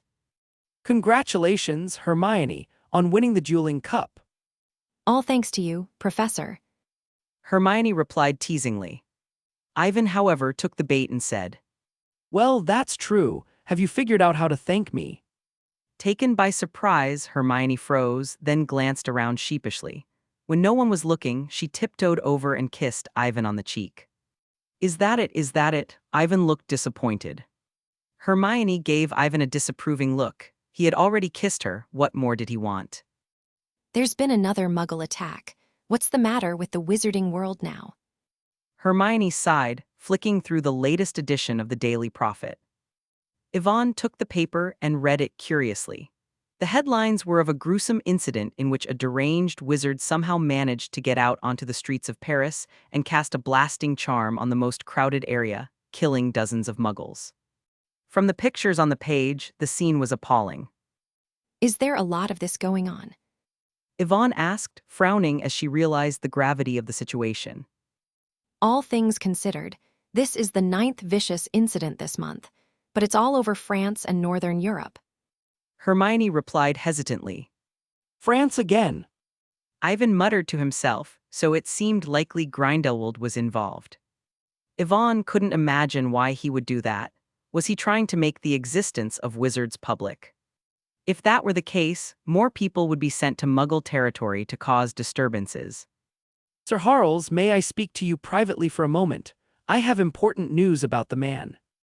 At this point, Connor gave Hermione an off-center look, as if he did not want their conversation to be overheard. Of course. Ivan nodded, and after a few words of comfort to Hermione, he took Connor to his office. Ivan waved his wand to close the door and cast a voice-proofing charm before speaking. You may speak now, Director Connor. Over the past month or so, you must have been briefed on all the attacks in France, don't you, Harles? Connor asked solemnly.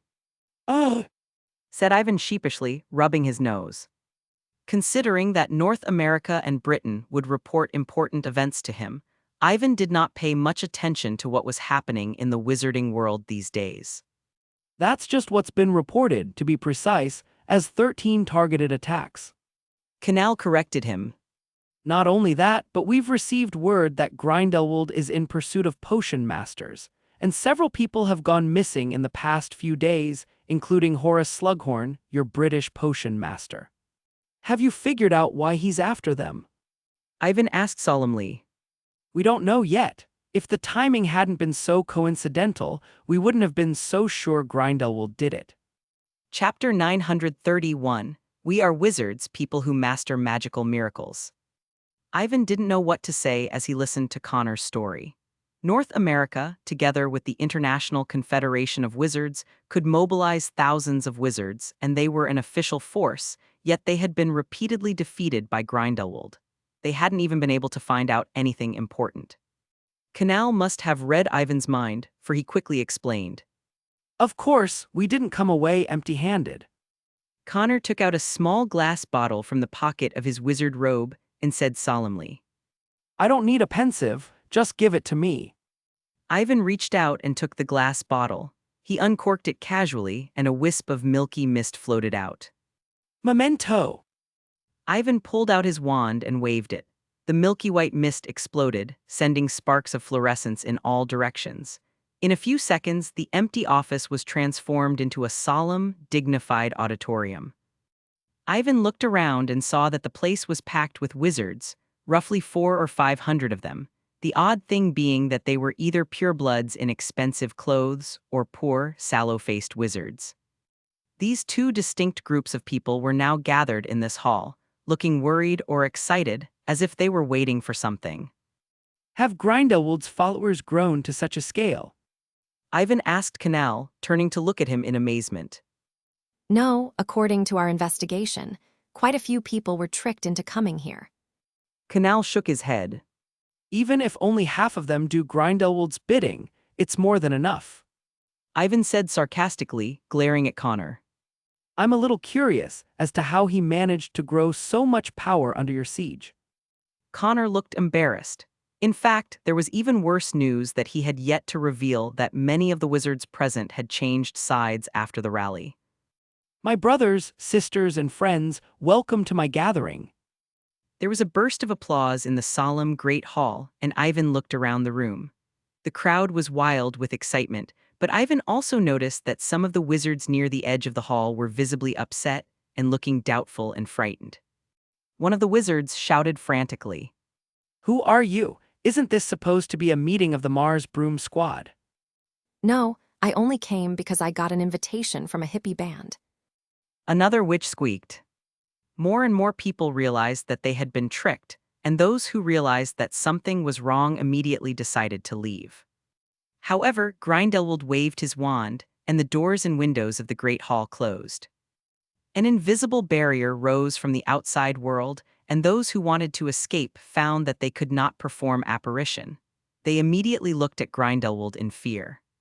It seems that there are some friends who do not yet understand the purpose of this gathering and may even be suspicious of it, but I implore you to be patient and not to fear. For there is no one here who will harm you, and when you have heard my speech, you may all choose to stay or go as you please. Grindelwald said slowly.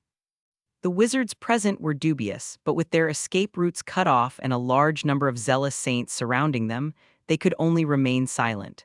Only one wizard, who was positioned at the front, plucked up the courage to ask. Who exactly are you? Grindelwald's lips curled into a smile as he looked at the man and enunciated each word clearly.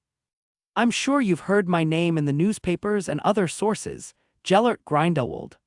The Dark Lord who started the Wizarding War. Someone exclaimed from below, and the solemn great hall was once again in chaos. However, Grindelwald's words were soon questioned. That's impossible. Grindelwald was a wizard in the last century. He must be over 100 years old. I saw his picture in the European Times. He was. It's the appearance of an old man about to die, isn't it? Grindelwald put in. So what you've seen in the past may not be the truth.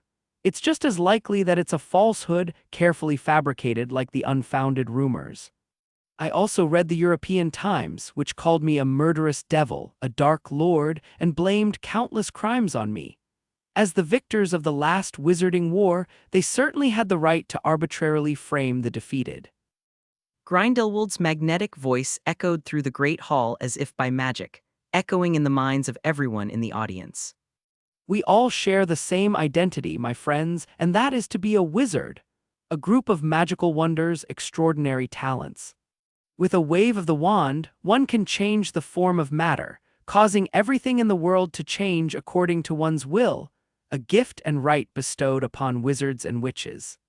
Yet, having mastered such a miracle, we are forced everyday toil over trivial matters, to hide in corners of the world, to lock ourselves up in one cage after another called the Wizarding World, and even to give up the right to freely cast spells. The assembled wizards whispered to each other, and Grindelwald continued. Some might say it's to protect muggles. Yes, what a grand excuse. And we all know there's a law in the wizarding world called the Muggle Protection Act. However, those who designate the law may have forgotten why our ancestors created the wizarding world as their personal playground. Chapter 932, I Want an Era That Really Belongs to Magic. This was due to the infamous witch hunter movement of the 15th century, in which cruel and ignorant muggles took the miracle of magic as a sign of evil, wantonly murdering underage wizards and witches who had not mastered their spells, demoting them to demon servitude, and burning them alive at the stake. It is to protect our fellow wizards and witches that the wizarding community is known today. Grindelwald said bitterly, looking around at the crowd. My brothers and sisters, this is a disgrace. Powerful wizards are forced to give in to muggles, to give up their living space, to surrender control of the world. But it also allowed us to band together and create unprecedented prosperity, creating countless powerful charms, which were selflessly passed on to every one of our brethren by 11 magical academies around the world. Wizards! Grindelwald sneered. These people forgot their fellow witches and wizards who had been burned at the stake and drowned by muggles under the devil's curse. and used a ridiculous law to imprison all wizards and witches in this cage that had once been used for refuge, ending your future and mine. Grindelwald made an impassioned speech. It was because of these people that wizards were forced to curl up in the small wizarding world and compete for resources that were so pathetic they were almost laughable. Some of our fellow wizards and witches, those who hold magical miracles in their hands, have been reduced to living on the streets without food. Grindelwald declared solemnly, looking around at the audience. Grindelwald's words struck a chord with many of the wizards present, and some of them even clamored about killing the Muggles and putting wizards back in charge. Ivan, who was also in the memory, felt the feverish atmosphere and realized why Grindelwald had chosen so many poor wizards to listen to his speech. These wizards did not have a good life and were at the bottom of the wizarding world. They accumulated a lot of dissatisfaction in their hearts but had nowhere to vent. Grindelwald's clever swapping of concepts, which blamed the misfortunes of the higher-ups and the passing of the Statute of Secrecy, gave them something to vent their frustration on and was naturally easy for them to relate to. Connor, who was standing at the side, was deeply worried. Although he had watched this memory before, he still felt a chill down his spine when he relived it. Grindelwald allowed his fellow wizards to vent their frustration for several minutes before raising his hand to silence them. The noisy and chaotic Great Hall fell silent in an instant. Ivan's brow furrowed, a sure sign Grindelwald had won the approval of the 500 or so wizards and was beginning to gain ground. This is a very bad sign. My brothers and sisters, I was as angry as you were, and over the course of my long career I have seen firsthand how Muggles treat a good wizard harshly, denying the wonders of magic with their ignorance. Grindelwald said with a sneer. These high and mighty men of power with their ignorance cost us the chance to take back everything. Grindelwald's sharp words angered the wizards, who did not think much of Muggles, and believed that wizards could take back control of the world if they wanted to. Grindelwald did not elaborate, but continued speaking. I thought there was no future for the wizarding community, and that I would spend the rest of my life in prison in Numengard. But in the days before my death, I saw a vision of the future. Grindelwald raised his elder wand and flicked it. A blinding golden light shot out and exploded in midair. As everyone watched, a clear magical image appeared. It looked like the wizarding world of France, but the difference was that there were beautiful magical spires in the image. The huge floating city shocked every wizard who saw it. The tamed dragon flew freely in the sky, and the wizards, helped by their alchemical creations, were able to escape from the mundane affairs of life and live in comfortable spires to explore the mysteries of magic. Grindelwald looked out over the audience and said loudly, In the future that I see, fellow wizards all over the world are united once again, and we have created a vast magical network through which we can communicate face-to-face with our friends from thousands of miles away through a magical image magic. There is no poverty there, everyone is able to hold a decent job. Wizards are able to walk openly through every corner of the world. Muggles who cannot do magic are desperate to be one of us, proud that their children have magical talent. I believe that this future was created by you and me, in a time when magic truly belonged. Chapter 933, The War Has Already Begun. At Grindelwald's persuasive words, the wizards became as agitated as a powder keg on the verge of exploding, and Ivan had no doubt that at the mere command of the other side, the 500 or so wizards would immediately rush out into the street and massacre the Muggles. At that moment, however, a piercing scream pierced the hall. Lies. Ivan turned his head in surprise, trying to see who was brave enough to interrupt Grindelwald's speech. Was he not afraid of being killed? To Ivan's surprise, it was an elderly witch who spoke. She was visibly frightened by the angry stares of the saints, and her legs were shaking, but she still found the courage to berate them. That's a complete and utter lie. What proof do you have that what you just saw was the future of the wizarding world? I lived through the last wizarding war myself, witnessed how you murdered witches and wizards with a sense of justice, and instigated your followers to abuse and murder Muggles. This witch's name is Barbara, and according to our investigation, her son died in the last wizarding war. No wonder he was so stubborn. He must have seen his enemy and left life and death behind. Under the influence of her son's death, Barbara braved the malevolent stares of the saints and rebuked Grindelwald in the worst possible terms for his actions 50 years ago. This demon in front of you was insane enough to want to destroy an entire city and kill millions of people. Countless wizards have died at his hands. Don't be fooled by him. He's just trying to trick us into helping him rule the world. The wizards in the Great Hall were shaken and turned to look at Grindelwald, who, to everyone's surprise, did not kill her with a life-extinguishing curse. He did not rush into an argument but waited for her to finish before speaking. I think you're mistaken, ma'am. I wasn't the one who started the war. I never was. Barbara's first instinct was to question him, but Grindelwald raised his voice and continued. You've all read yesterday's European Times. 3 days ago, a wizard killed dozens of muggles on the streets of Paris with a blasting charm. It was a tragedy, no doubt, but I feel no pain at all for the deaths of those muggles. On the contrary, I feel that there were not enough of them, not fast enough. Grindelwald's cold-blooded words caused some wizards, many of whom loathed muggles, to frown, but not to applaud such a tragedy. Grindelwald must have read their minds because he sneered and said, I'm guessing you've never seen the wizard before, and you didn't know there was a secret laboratory under that street. The poor wizard was tricked by a group of muggles into stealing his wand and being held there, deep underground, while cruel researchers drew his blood with needles, slit his brain with the edge of a knife, and experimented on his body in every way we can imagine in order to steal the magical power that was uniquely his.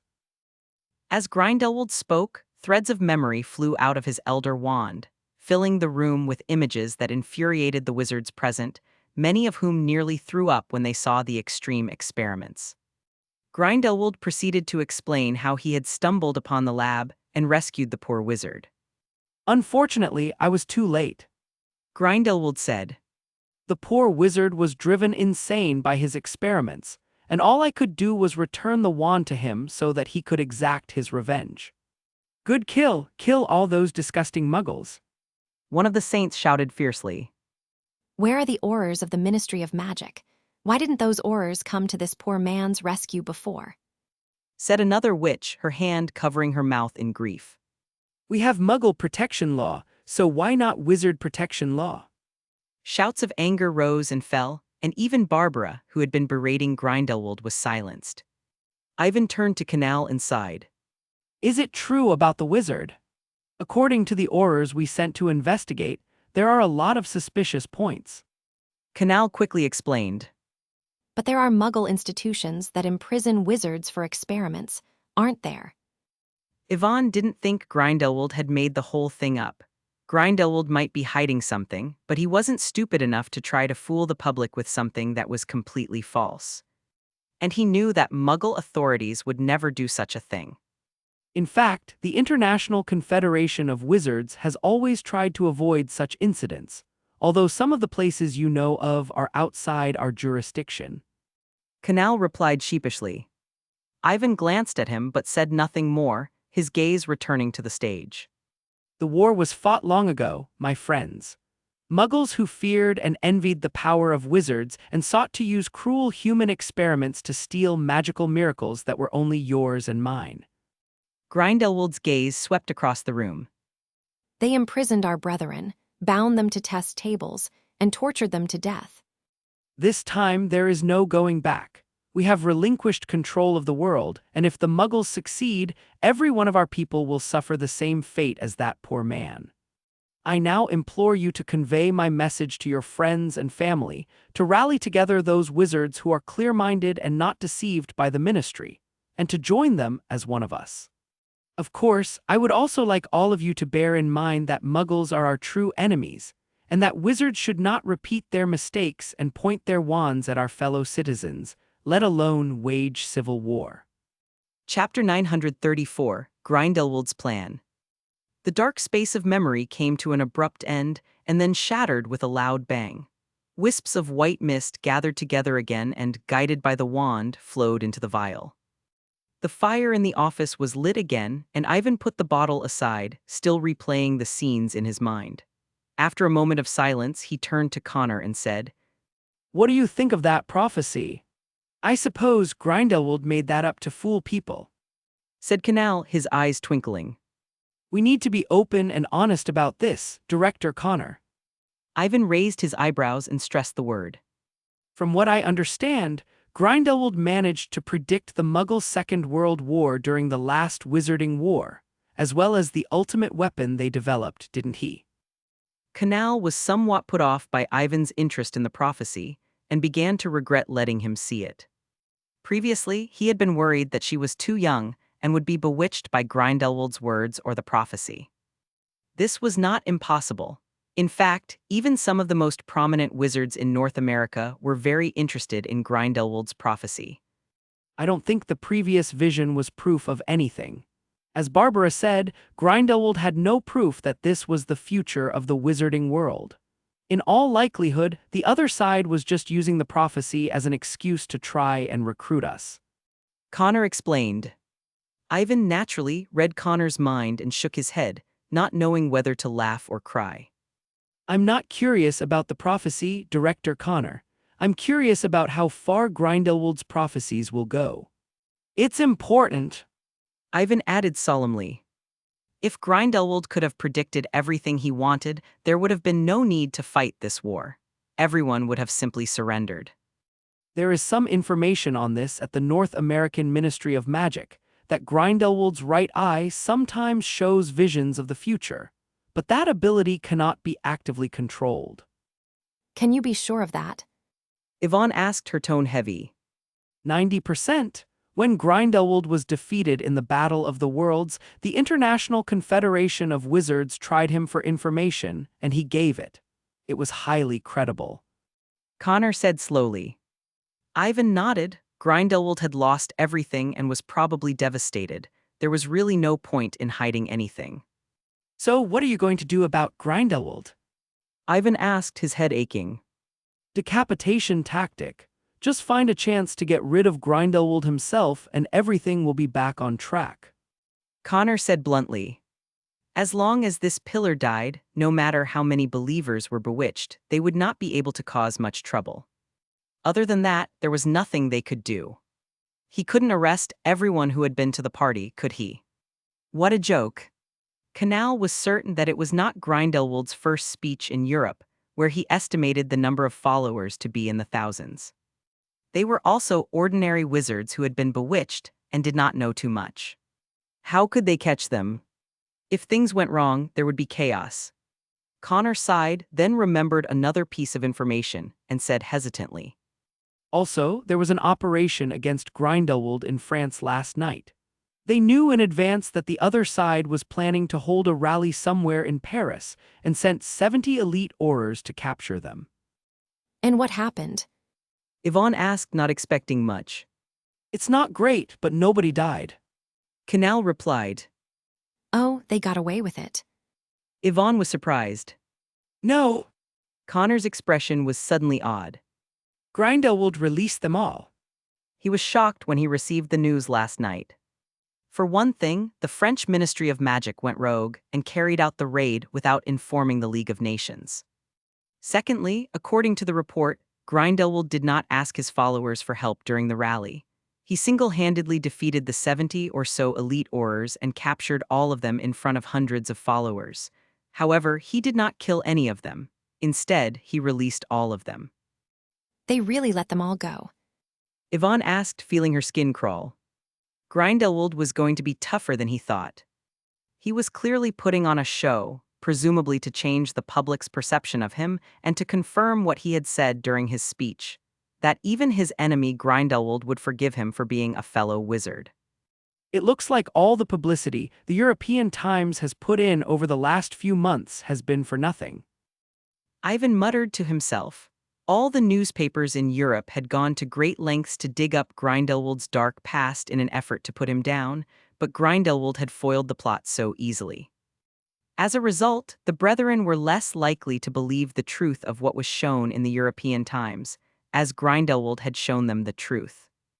Chapter 935, World Confederation of Wizards 1. The meeting will be held at the headquarters of the Magical Congress of North America, and will be held in the morning, 2 weeks from now. Connor said. He paused for a moment, then reminded Ivan to remind Minister Pierce to bring the key with him when he went to the meeting. Keys? What keys? Yvonne asked curiously. I'm not at liberty to say, but feel free to ask Minister Pierce. I'm sure he knows more than he's letting on. Canal said carefully. Okay, I understand. I'll be there in 2 weeks. Yvonne nodded, not wanting to put Connor on the spot. After exchanging a few pleasantries, Canal left in a hurry. As the executive director of North America, there were too many things for him to take care of. If it weren't for Ivan Harz's critical attitude, Canal would not have come all this way to deliver the message. After Connor left, Yvonne sat alone in her chair, thinking about what she had seen in her memory, particularly Grindelwald's prophecy. He was more than 80% certain that the visions of the future were real, but not the things Grindelwald had said. You're leaving Hogwarts tomorrow. Why? Is something wrong? Hermione asked worriedly after hearing Ivan's plans for a long journey in the Great Hall of Hogwarts on a weekend morning. The last time Ivan went all the way to France, he ran into Grindelwald and the two fought. Despite Ivan's relaxed manner on his return, the young witch could tell that Ivan had been staying in the library day and night over the past few months to check on banned books. Don't worry, it's just a small meeting, a day at most. Ivan put down his copy of the book he was reading and shrugged helplessly.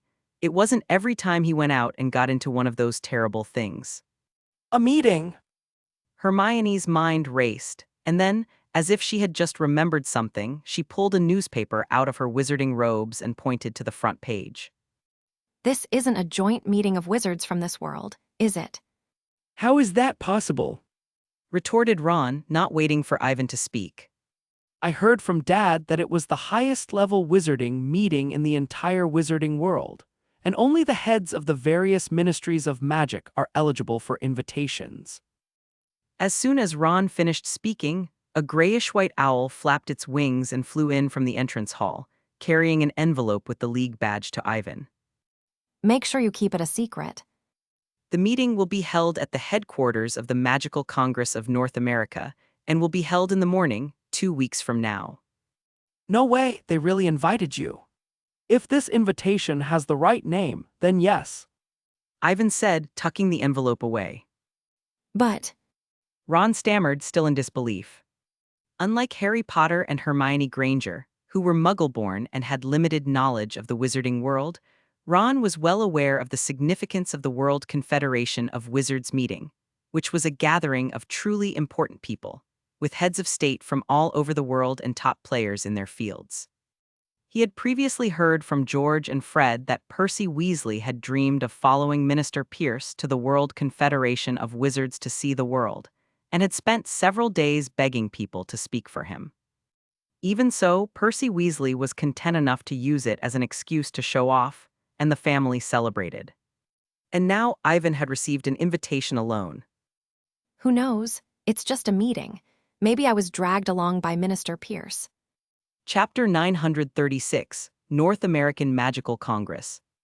On the morning of 18 November, Ivan briefly packed his bags and left Hogwarts alone through the fireplace to go to the agreed-upon location. When they arrived at their destination, Ivan saw no sign of Piers, but Percy, Dawlish, and the Aurors guarding the place were already there. Where's Minister Pierce? Why isn't he here yet? Ivan asked curiously. Dawlish opened his mouth to reply, but Percy Weasley spoke first, speaking in an officious tone. Mr. Minister has important confidential matters that you should not be aware of. Ivan glanced at Percy Weasley, but didn't say anything as he waited with the others. Dawlish, on the other hand, was quite frightened and looked at Percy Weasley with hostility. About a minute later, Ivan suddenly turned his head to the right, and there was a soft pattering sound, and Pierce appeared out of thin air. I'm sorry I'm late, Sir Harles. Pierce stepped forward, looking apologetic. There was something important that I had to retrieve myself. I didn't think it would be so troublesome, so I was delayed. Is that it? Yvonne asked, thinking of the key Connor had told her about. Pierce mumbled, glancing vaguely at Percy, Dawlish, and the others. He had no intention of explaining himself. Ivan nodded, He was curious, but seeing Pierce's cautious attitude, he decided to wait until they were alone. Now that we're here and there's nothing else, let's get moving. Ivan suggested. Pierce, of course, had no objections. He lowered his cap and beckoned Dawlish and the others to come with him. Along the way, Ivan and Pierce talk about recent developments in the British wizarding community.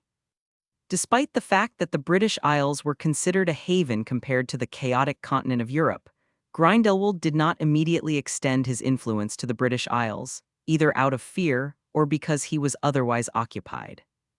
Even so, some of the ministry's Aurors were found to be interested in Grindelwald's ideas, although they were not exactly his followers, nor had they done anything illegal, and Pierce was troubled by what to do with them. Should they eliminate the root of the problem and nip it in the bud so that it would not lead the way in the future? Or should they just let them be and wait for the right time to arrest them? The former was done once and for all, but it was too cruel, and the latter would take up a lot of manpower for nothing. Ivan pondered for a moment, then suggested that Pierce could start with propaganda, such as having someone impersonate a saint and deliberately stir up trouble, angering the populace so that the bewitched wizards and witches could see Grindelwald for what he was. You can play it that way? Pierce's eyes lit up. It was like the gateway to a new world. Ivan's shamelessness, oh no, his intelligence was simply beyond his imagination. In troubled times, one should use extreme measures. Sometimes, in order to achieve a righteous end, one must resort to underhanded means. Ivan said with a shrug. Due to the small population, wizards tend to be more down-to-earth than muggles, a common tactic in muggle politics. Ivan didn't like these cheap tricks either, but sometimes the enemy got the better of you if you didn't use them. Percy, who was standing nearby, was jealous when he saw Ivan chatting happily with Pierce. He was the most talented wizard in British history and had a bright future ahead of him, so he was naturally appreciated by Minister Pierce. Percy had nothing to say about this. However, he was extremely unhappy that Ivan did not seem to appreciate Minister Pierce's leniency towards him. Instead, he seemed to be spoiled and arrogant. He even repeatedly refuted Minister Pierce's views. To put it bluntly, he was publicly slapping his leader in the face. Perceiving that this might be an opportunity for him, Percy boldly intervened, trying to save Pierce's face, and successfully ended the conversation. Pierce gave Percy an extremely annoyed look. He knew that one of Ivan's friends was Ron Weasley, so he made an exception and brought the Weasley brat with him. It was a good thing Ivan didn't get angry over such a minor incident, and Pierce didn't want to let a half-wit ruin his good mood along the way, so he didn't throw a fit and send Percy packing. However, he made up his mind that when he returned from North America, he would immediately find a reason to transfer this idiot to cleaning toilets. Welcome to North American Magical Headquarters. A high-pitched voice sounded in their ears. Ivan looked down and saw a goblin bowing at the foot of the stairs. Are you Minister Pierce and Mr. Harles? The goblin asked, looking down at the list in his hand for confirmation, becoming more deferential at their approval. If you will follow me, gentlemen. Chapter 937, Magical Exposure Level 1. Following the goblin, Ivan looked around and saw that the staircase ended at a magnificent, arched tower flanked by golden statues of bald eagles. As they passed through the archway and entered the antechamber, their field of vision widened. It looked like a large square, perhaps because it was newly built in the early 20th century. The MAC-USA headquarters looked much more impressive than the British MAC-USA headquarters, and the overall decor was somewhere between the old and the new. The most eye-catching of them all was the 4 huge, clock-like roulette wheels floating in the air above the hall. Yvonne almost mistook it for a timer at first glance, but upon closer inspection, she saw something unusual about it, as the dial of the clock showed not a time scale but squares painted in different colors. Seeing Ivan's interest in the clock, Pierce offered an explanation. It's a magical exposure level clock, used to monitor global conflicts. When the hands of the clock pointed to the first green square, they were non-threatening, and then gradually became a low-level threat, a medium-level threat, a high-level threat, a danger, an inexplicable grim situation, and a high-level emergency. This way, gentlemen, please. The goblin attendant announced loudly, ushering Ivan and the others into a nearby conference room. With only 10 minutes remaining until the official start of the meeting, the hundreds of seats in the conference room were packed with representatives from all walks of life. Ivan heard a lot of noise, and then an African wizard in special clothes with human bones hanging from his chest shouted at the witch next to him in unknown native language. In addition, Ivan saw goblins and centaurs, all of which were placed in an area on the right where there were only 15 seats. Ivan was passing by when he heard one of the centaurs complaining about how small a position the French had placed it in. The goblin led them to a long, semicircular table at the front of the room, then excused himself. Ivan followed Pierce to his seat and scanned the room. There were 5 magical nameplates on the table, representing North America, Britain, France, Russia, and the Asian Association for Magic. This was very similar to the political landscape of Muggles, and at first Ivan thought it was just a coincidence. But when he thought about it, he realized that because of the existence of wizards in this world, a world-class power would have to be highly skilled in magic. While Ivan was lost in thought, a tall, thin wizard approached the stage, and the noise of the meeting room died down. That's President Wilkinson of the Magical Congress of North America. Pierce explained to Ivan, keeping his voice low.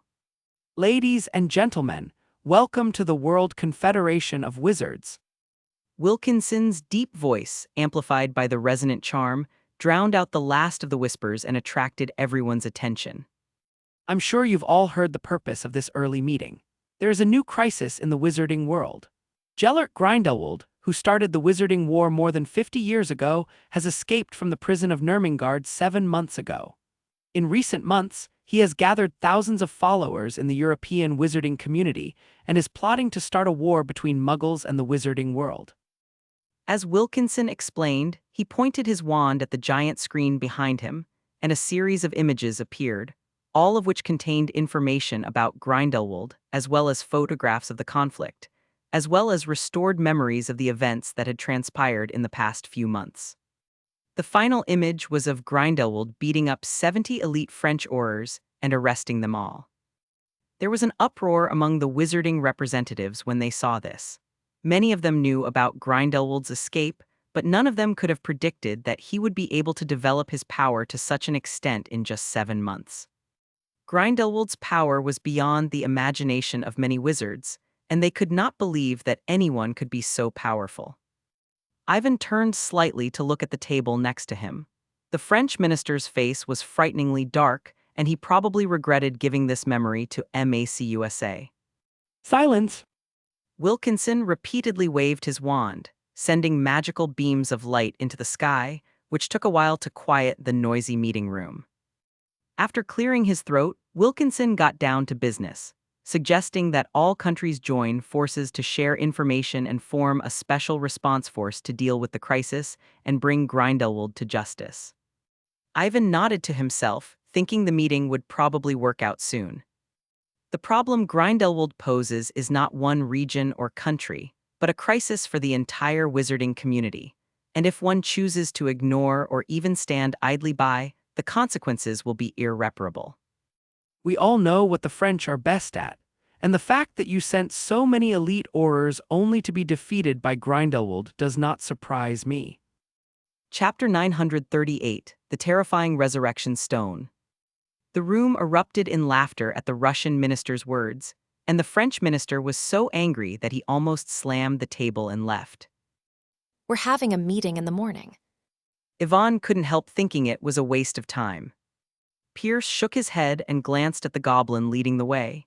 He then lowered his voice and explained to Ivan that such an important topic could not be discussed directly at the convention. The only things that mattered were the afternoons and evenings. After all, it was only in private that sensitive topics could be discussed. If the various wizarding powers could come to an agreement, then tomorrow's meeting would naturally go smoothly. Although the Russian minister and the president of the Asian Association did not seem to care much about the alliance, in fact, they only wanted to use it as a bargaining chip. We're having a meeting in the morning. Ivan couldn't help thinking it was a waste of time. Pierce shook his head and glanced at the goblin leading the way. He then lowered his voice and explained to Ivan that such an important topic could not be discussed directly at the convention. The only things that mattered were the afternoons and evenings. After all, it was only in private that sensitive topics could be discussed. If the various wizarding powers could come to an agreement, then tomorrow's meeting would naturally go smoothly. So you're saying I hate politics? Ivan sighed, glad he hadn't become Minister for Magic. He didn't want to waste his time on such nonsense. This afternoon, I'm going to see the Asian president first, get his opinion, and talk to some of the North American delegates. Are you going to join me? Pierce asked. No, just tell me the results when you get back. Ivan said, shaking his head at Pierce's suggestion. Percy, on the other hand, was in high spirits. He was like a fish in water in such a political meeting. In the short time he had been in the gallery, he had been chatting with several North African wizard representatives. Now, he was even volunteering to fulfill his duties as an assistant and accompany Pierce as a recorder. However, Pierce was clearly not happy with him, and used this as an excuse to arrange for Dawlish to replace Percy as his assistant. Gentlemen, this is your room. If you have any orders, just press that button and someone will come to your aid.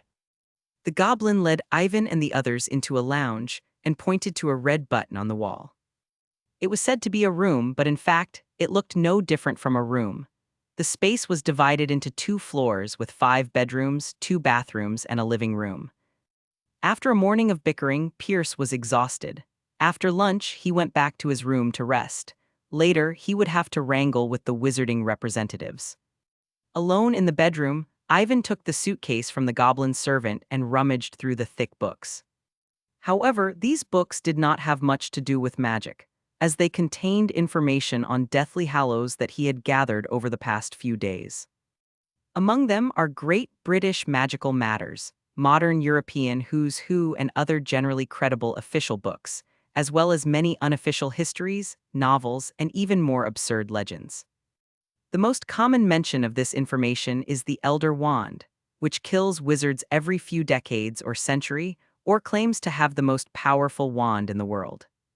Not much is known about the Cloak of Invisibility, as it did not change hands as often as the wand, and was only known to Peveril and members of the Potter family. The situation with the Resurrection Stone was similar to that of the Invisibility Cloak. Other than the fairy tale book, there was almost nothing else to be found.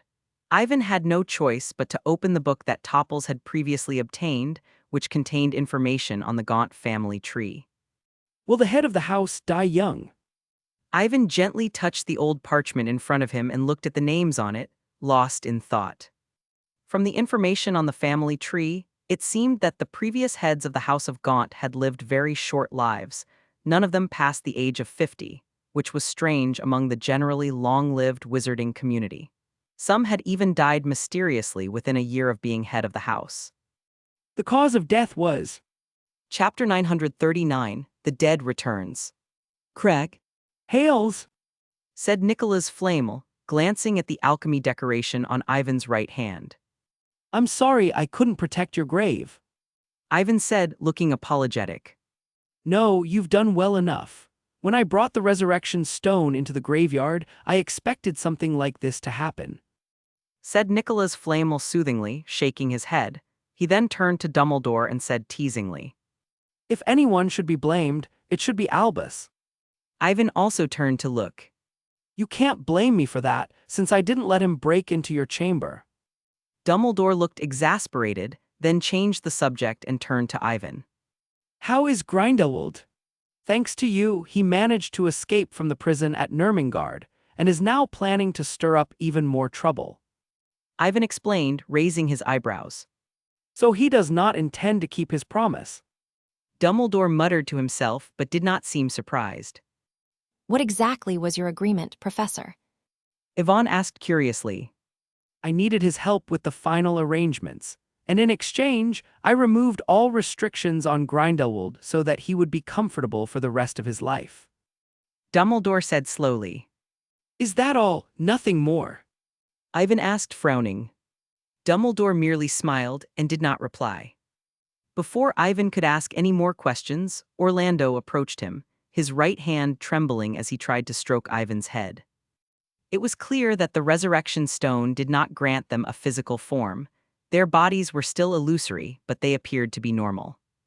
Orlando must have realized this, for he pulled his hand back in disappointment and asked sadly, Ivan, my boy, I'm sorry I wasn't a good father to you. How have you been? Not too bad, I'm doing fine, and so is my mother. Ivan replied, forcing himself to remain calm. Yes, you're a lot better than I thought you'd be. Orlando said half-jokingly, then asked Ivan about his experiences over the years. Ivan tried to pick the most convenient ones to talk about as Dumbledore stood quietly at his side, listening without interrupting him. Time passed, and when Ivan's mouth went dry from talking, he suddenly realized that the sky had darkened, which meant that he had been in his room for 4 or 5 hours. What is it, Yvonne? Orlando asked, puzzled by her sudden outburst. No, nothing. I just remembered something. Ivan shook his head, hesitated for a moment, then turned to Nicholas Flamel. Professor, I'm at a bottleneck in my alchemy. Could you teach me something new? You haven't finished the 2 books I gave you, have you, Harles? Learning is a good thing, but you must remember not to bite off more than you can chew. Nicholas Flamel replied casually. I'm going to ask you the questions in that book, the conjectures about the efficiency of magical conversion. Ivan persisted. That's for you to find out. You can't be a true master alchemist if you rely on others for answers. Nicholas Flamel replied with a smile. Ivan looked at Nicholas Flamel for a long moment, then let out a faint sigh and waved his wand to retrieve the memories he had separated. As the forgotten memories were retrieved, the 3 figures in front of him changed slightly, especially Orlando, who seemed to have become a completely different person. His image was rapidly moving towards the one he remembered, but Orlando was unaware of it, still smiling faintly. Seeing this, Ivan was no longer reluctant to leave. As Orlando and the others urged him to stay, he slowly released the resurrection stone, and the 3 figures gradually dissipated into thin air. Ivan stared at the diamond-shaped crystal, suspended in midair with mixed feelings. Unfortunately. Chapter 940, Sudden Attack. The illusory Nicholas Flamel was unable to give him guidance, just as Dumbledore had not really answered the terms of the agreement, as they were things beyond his knowledge. If he could easily see through a fabricated excuse. Did something happen?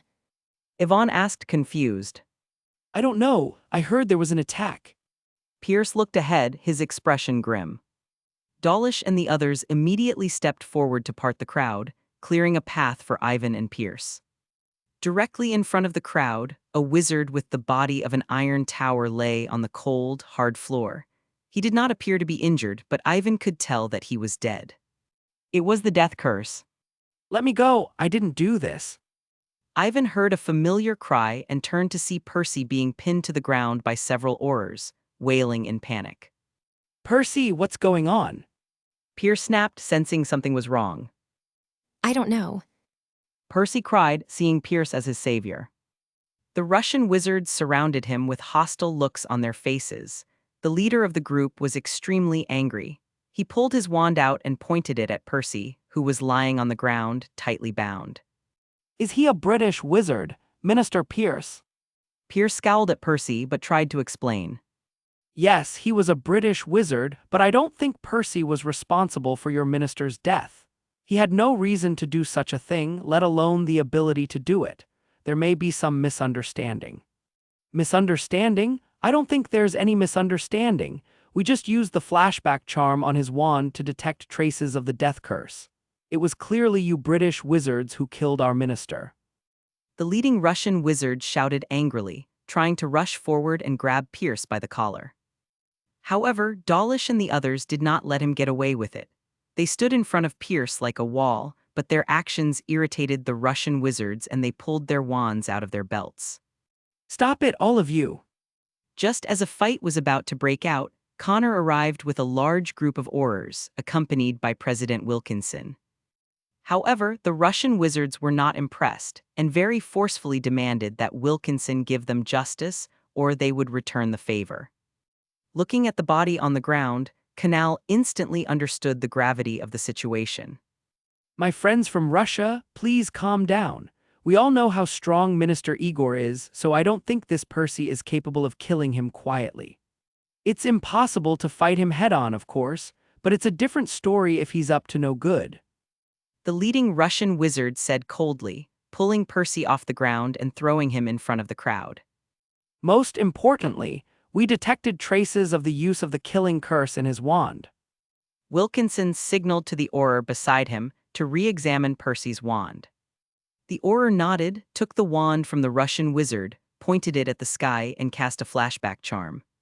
The next moment, a deep green light shot out of the wand. The wizards present exclaimed, and the leading Russian wizard looked angrily at Pierce and the others and demanded, "What do you have to say for yourselves?" Ivan, who had been silent all this time, suddenly interrupted the Russian wizard and turned to look at Percy, who had a frightened expression on his face. He asked solemnly, "It's obvious that someone used the Imperious Curse on him." Chapter 941, Reappearance. After listening to Percy's description, Ivan hesitated for a moment, then looked around at the onlookers and asked, "Who was the first to find the body, other than Percy?" It's... A witch in the crowd stepped forward in alarm, embarrassed by Ivan's stare. I was supposed to meet a friend here tonight, but I ran into this gentleman. Yvonne demanded. The witch stammered. "I hope you will be honest with me, madam." Ivan's face fell. Minister Igor had died in a secret passage in the corner of the third floor where no one would normally pass by. When the witch was at a loss, a middle-aged wizard stepped forward and said angrily, "That's enough, I asked her to come. We're going to meet here and talk. What's wrong? This is a private matter. It has nothing to do with this case." Ivan's gaze immediately went to the middle-aged wizard, who, judging from his face and the emotional fluctuations detected by legilimency, was probably telling the truth. It did not take long for one of the assembled wizards to identify the middle-aged wizard as a member of the North American Magical Congress. Crucially, they had the impression that this high-ranking MP had a family, and now he was meeting a young witch from another country in such a secretive place. It was easy to guess that they were here for an affair. Unable to bear the gossip, the witch pointed at Percy and said, A few minutes ago, when I first got here, I saw Mr. Percy crouched over the body. It looked like he was destroying it. As soon as he said this, everyone's eyes immediately turned to Percy. Compared to the sparse and common gossip of a high-ranking member having an affair, it was more important to catch the criminal. Before Connor and the others could question him, Percy explained how he had panicked when he saw Minister Igor lying on the ground, and how he had crouched down to check if he was still alive. "I know that's all there is to it." Percy spoke urgently, but then he remembered that the Aurors had detected traces of the death curse on his wand, and his tone changed. "Perhaps someone knocked me out and used my wand to kill Minister Igor, or..." The Russian wizard snapped, cutting off Percy's attempt to defend himself. "It's just your word against his. Who knows if you're lying and trying to get away with it? We all know the Imperious Curse can't be detected." As he spoke, the Russian wizard was so agitated that he wanted to punch Percy in the face. However, just as he was about to hit Percy, his body suddenly went limp, as if he had no bones. He could only fall to the ground under the pressure of gravity, and the two of them rolled around. The unexpected turn of events startled the assembled wizards, who almost thought it was another attack. Connor seemed to have guessed something and immediately turned to look at Ivan. In his knowledge, the only other person who could instantly subdue an adult wizard without casting a spell was Ivan Hals, a genius from Britain. "Who?" The Russian wizard's face was scarlet. He tried to get up from the ground, but his arms and legs were too weak to move. "Sir, I understand how you feel, but please calm down. Anger will not solve anything." Ivan lowered his raised hand and looked at the wizards who were glaring at him. "I don't know much about Minister Igor, but from Director Canal's description, he must have been quite a wizard. Killing him quietly would have been difficult. There is only one wizard that I know of who could and would have reason to do such a thing." Ivan added. You mean? Canal frowned. "Gellert Grindelwald." Ivan said slowly. "Don't forget that the purpose of this meeting was to fight him together, and he had every reason to kill Minister Igor and blame it on Percy, to start a fight between us. That's impossible. We've tested every wizard who's ever been in Congress. There's no way he could have slipped in. Canal retorted, shaking his head. Grindelwald had tricked them decades ago, and they were not going to go easy on him. In fact, the entrance to MACUSA was protected by a very well-concealed protective charm, and if anyone attempted to mix Polyjuice Potion, Animagus, or any other transfiguration spell, they would be revealed the moment they entered. Are you sure it's foolproof? Yvonne asked. What if someone else got in? Like, If you can think of it, then we can naturally think of it as well. All the fireplaces in Congress have been closed early, and there is no way to perform spatial magic here. In other words, the only way anyone can get in and out is through that door.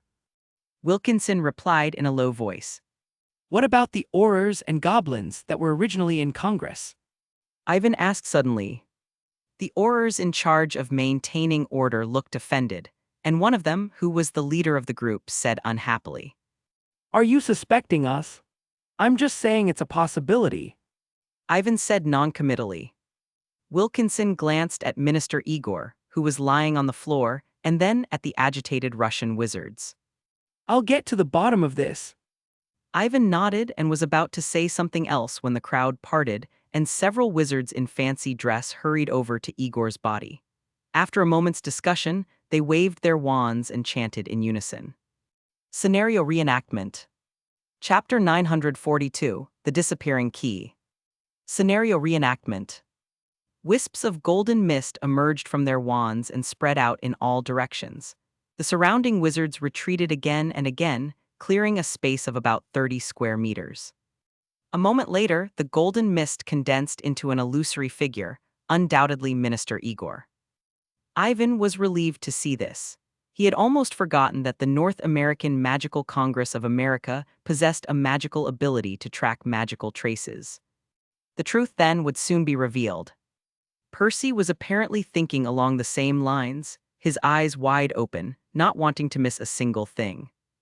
The magical image was very blurry, and all that could be seen was Minister Igor pacing up and down the aisle, as if he were waiting for someone. A second or two later, Percy appeared at the other end of the corridor. Minister Igor looked surprised and hurried over to say something to Percy. However, due to the residual magic, it was impossible to see the exact shape of their mouths, and no one present was able to lip-read the contents of the conversation, so they could only see Percy suddenly pull out his wand, aim it at Minister Igor, and cast a killing curse. A blinding green light flashed in midair. The latter obviously did not expect the other party to suddenly try to assassinate him. A look of shock and confusion appeared on his face before he was struck by the killing curse and fell to the ground. The image showed Percy leaning down to touch Minister Igor, and a second later, the magical image stopped and the golden mist dissipated. It seems clear now. It was this British wizard who killed the minister. A Russian wizard said fiercely. Percy's face was as white as a sheet. He never expected the image to be like this. Had he really killed the minister? No, it wasn't me. Percy shouted frantically, but no one paid him any attention. Connor stroked his chin and keenly sensed that something was wrong. He immediately waved his hand and instructed the Aurors from the Department of Mysteries to cast reappearance. Stop right here. Canal suddenly called out on the third try. The golden magical image froze, and the two illusory figures froze in midair. It was the scene where Percy cast the death curse on Minister Igor. Connor stared at him for a long time, then turned to Ivan and asked, What do you think, Hals? It is clear that Minister Igor was not entirely unguarded against Percy. Ivan pointed to the still form of Igor. The crowd followed Ivan's finger and saw that Minister Igor's hand had touched the wand at his waist when Percy was casting the spell. For some reason, however, Igor did not move until he was hit by the killing curse, as if he were petrified. However, this was highly unreasonable, as Percy had attacked the minister for magic of Russia, and the minister was well prepared for the attack. It must have been the imprisonment charm. There must have been a third wizard there. Ivan said slowly, his mind reconstructing what had happened. Grindelwald first used the Imperious Curse to control Percy, then used the invisibility cloak to follow him to Minister Igor's office, and finally used the imprisonment charm to assist Percy in his murder, framing the British wizards for the murders and stirring up trouble, thus disrupting the negotiations. Even after understanding this, Ivan still had many questions, such as how Grindelwald had managed to sneak into the heavily guarded North American Congress headquarters and how he had managed to get Minister Igor out on his own. Ivan looked back at the Russian wizards and asked curiously, If I may ask, gentlemen, why is your minister alone in such a remote place? Ministers were often heavily protected, especially on other people's territory, and it seemed unreasonable not to keep up with a few Aurors on guard duty. Well, The Russian wizard said hesitantly. At the time, they also thought it was inappropriate, but Minister Igor had always been very particular about traveling alone, and he was not weak. This was the headquarters of the Magical Congress, so they did not try to stop him. Important people. Ivan thought for a moment, then suddenly looked at Piers. Minister Piers, put yourself in Minister Igor's shoes. Under what circumstances would you make the same decision? Pierce thought about it for a long time, then shook his head hesitantly. He was not a reckless man like Igor, who cared about his own safety. What if I have dirt on you? Or we need to talk about something that's not convenient for outsiders to know? Yvonne asked, her voice heavy. Pierce's face fell. If Ivan was right, then he might have left the Aurors behind and gone on his own. Connor had an idea, but he glanced at the watching wizards and swallowed his words. You can't extract any more images. Ivan asked, pointing to the still magical images in front of them. There was still too little information, and it would be difficult to ferret out Grindelwald. Not at all. The reason we were able to recreate this image was because of the residual magic from the killing curse cast by Mr. Percy. Connor sighed helplessly, then waved his hand to signal the Aurors of the Department of Mysteries to remove the spell. The frozen golden image returned to normal, with the image of Percy shooting the spell that killed Igor and then crouching down. Did he end up looking for something? Someone in the crowd suddenly shouted. Ivan was taken aback. After Percy's explanation, neither of them had considered the possibility, but now it seemed likely. Canal seemed to have suddenly thought of something. He stepped forward and whispered to the Russian wizards, then had the Aurors strip Percy naked and examine him carefully. Finally, his face turned ugly and he spoke slowly. The key's gone. Grindelwald was after that. Chapter 943, The Wizarding World's Nuclear Weapons. Keys? What keys? Yvonne asked curiously. Since Connor had told her that the North American Ministry of Magic was going to hold this joint meeting, they had been talking about the so-called keys. Connor looked around at the noisy crowd, then took a few steps closer and said in a low voice, You've seen the magical exposure level clock over the hall, right? Ivan nodded, having been briefed by Pierce on the subject as soon as he entered the room, which was used to monitor global conflicts and assess how exposed the wizarding world was. The levels are non-threatening, low-level, medium-level, high-level, dangerous, unexplained, severe, and urgent. Connor went on to explain. More than 50 years ago, during the time Grindelwald was active, there were so many tragedies that the wizarding community was on the verge of being exposed.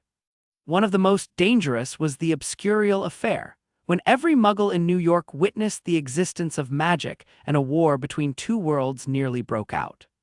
So, after that incident, in an attempt to calm a muggle-wizard feud and to avoid repeating the same mistake, the wizarding community gathered the wisdom of over 100 master alchemists and created a powerful alchemical device that could cast confounding charms on an entire city in an instant, making them forget all the things they did not know.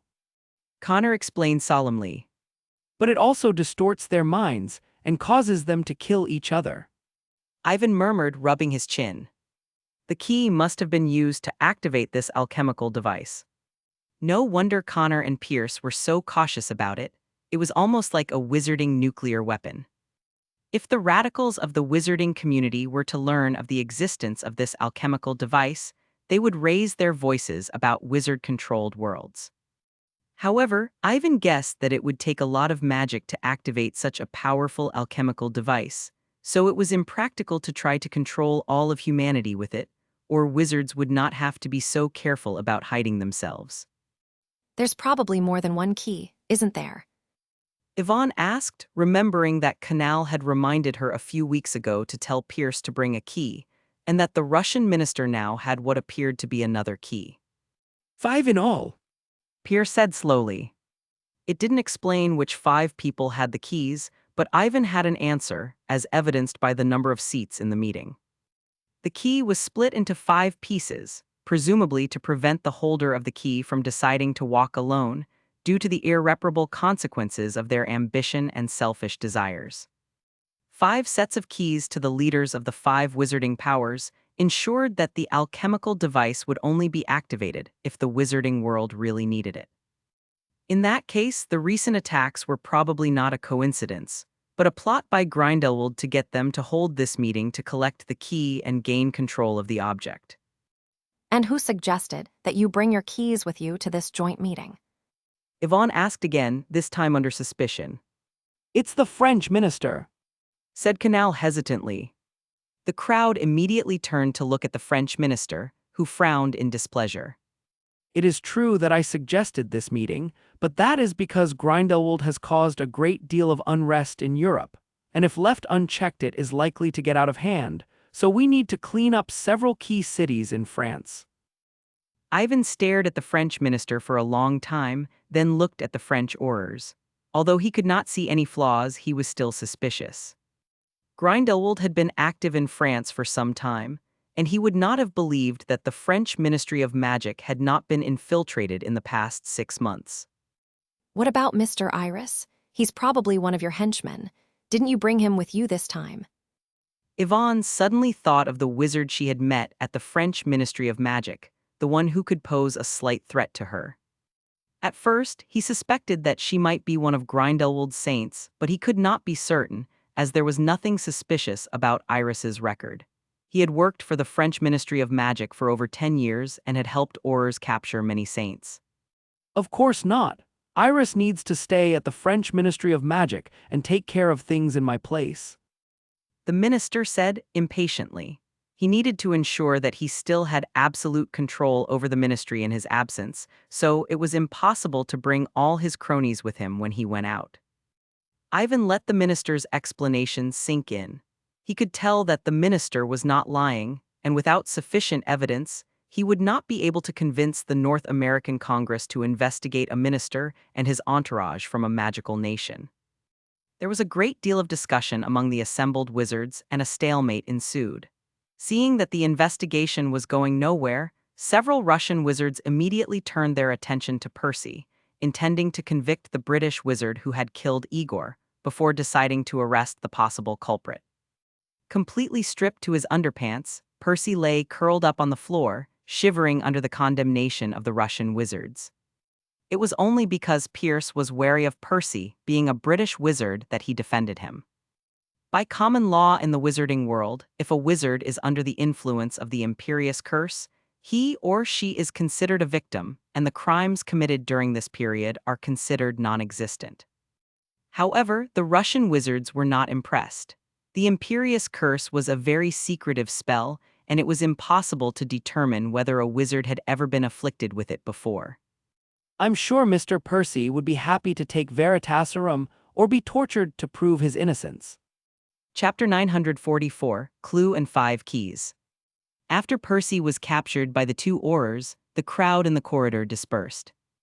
However, the attack left a deep impression on the guests. The head of a powerful magical nation, the Minister of Russia, had died in a remote corner of the city, presumably by the infamous Dark Lord Grindelwald.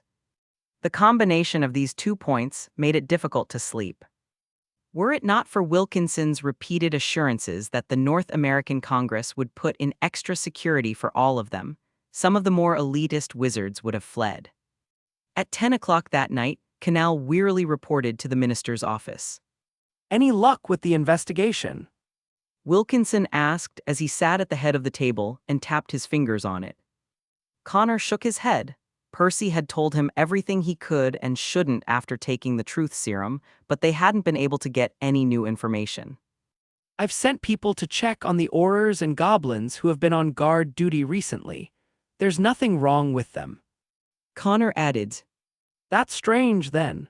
It seems that someone did not sneak into MACUSA ahead of time. Wilkinson said slowly. That means Grindelwald was most likely hiding among the guests, and somehow managed to avoid detection at the gates. Wilkinson paused for a moment, then looked at Connor and said, No, there might be another possibility. Canal frowned, unsure of Wilkinson's meaning. Do you think someone might have killed the Russian minister under Grindelwald's name and taken the key from him? Wilkinson asked, enunciating his suspicions. Canal was visibly taken aback, and then broke out in a cold sweat. Indeed, there is no evidence to suggest Grindelwald was responsible, and all they can confirm is that a powerful wizard controlled Percy Weasley and used him to kill Minister Igor. Grindelwald had the impression that there was someone else capable of the same thing. Are you suspecting Ivan Howells? But I've tested him before and he doesn't seem to know about the key. Connor said, trying to be helpful. Though equally suspicious, Canal didn't want to. The results of a test or two don't mean anything. It could just be a disguise. In any case, we can't rule it out. Wilkinson said emphatically. I understand, Madam Chairman. I'll put more men on the watch. Canal nodded. As the head of the case, he would not be swayed by personal feelings, even if they were unlikely. Grindelwald is obviously out to get us, or he wouldn't have deliberately controlled Percy to kill Igor himself. If we don't catch him soon, I'm afraid Grindelwald will go on murdering people in MACUSA and try to pin it on us. It's not a possibility, it's a certainty. Ivan corrected Pierce, taking no chances. On the other hand, it would be a good opportunity to hit Grindelwald hard. So what do we do next? Pierce asked, collecting himself. Naturally, to set up a trap, and then find a way to lure the snake out of its hole. Ivan explained briefly, then paused before continuing. If I'm not mistaken, you have one of those keys with you, don't you? Pierce nodded and took out a lifelike, silver-white, palm-sized raven from his sleeve. This is the key. Ivan asked, taking the raven from her. He had wondered what the key would look like, but seeing it for himself was a bit of a surprise. Even more surprising to Ivan was the fact that he could not see how it worked with his current knowledge of alchemy. As expected of the culmination of the wisdom of hundreds of alchemists, it really wasn't that easy to crack. I'll keep this for now. Chapter 945, The Second Victim. Please tell me, Igor, who asked you to meet there tonight? Ivan asked the figure in front of him. Who else could it be? The French minister, of course, and this bastard somehow got his hands on evidence that I had killed the previous minister, and used it as blackmail to try and get me to help him take over as head of the coalition. Igor roared furiously. Ivan's expression did not change, however, as he continued to take his time with his questions, and Igor answered them fluently, leaving nothing out. Ivan, of course, did not take this seriously, as he knew exactly what the Resurrection Stone was. Despite the fact that the Resurrection Stone appeared to be a false illusion, he was the only one who knew about it, and the others thought that Igor was more real than real. The testimony of a dead man can be useful when necessary, and can even reverse the situation. Strange, why isn't the French minister here yet? Pierce glanced at the clock on the wall of the conference room and frowned. It was almost time for the meeting, but the table that represented the French Ministry of Magic was empty. Ivan noticed this and shook his head to himself. Grindelwald was quicker than he thought. It seemed he could cross off a suspect. What the hell is going on, President Wilkinson? I thought you promised every single one of us last night that you'd put extra guards on us. And what happened? The president of the Asian Association demanded, grabbing Wilkinson by the collar. How could he not be horrified when two leaders, former Igor and now Minister for France, died so mysteriously in the North American Magical Congress? If he had not been attacked last night, would he not have died in his sleep? That's enough. Chapter 946, What Can These Useless Aurors Do? There were a number of people who shared the witch's sentiments, and there was an outcry about ending the meeting and leaving MACUSA. Ivan didn't say a word throughout the meeting. He simply watched from the sidelines, taking note of everyone's expressions and reactions. He then looked down at the French minister, who was lying on the ground, and was surprised to see that there was no fear or alarm on his face. Instead, there was a strange calm that made one shiver. Due to the fact that it had been several hours since the French minister's death, the magical images left behind were blurry, and all the Department of Mysteries wizards could tell was that there was no sign of a second person in the room due to a death curse, and that traces of magic had been found in the fallen wand. According to the Auror's analysis, the French minister had probably woken up in the middle of the night yesterday and cast a fatal curse on himself. The effect was so good that it killed the minister with a single blow. That was why he died so quietly, without alerting anyone. It was only this morning, before the meeting began, that the French entourage realized something was amiss when the minister did not emerge from his room. A minister of a great country would never commit suicide, which leaves only one possibility.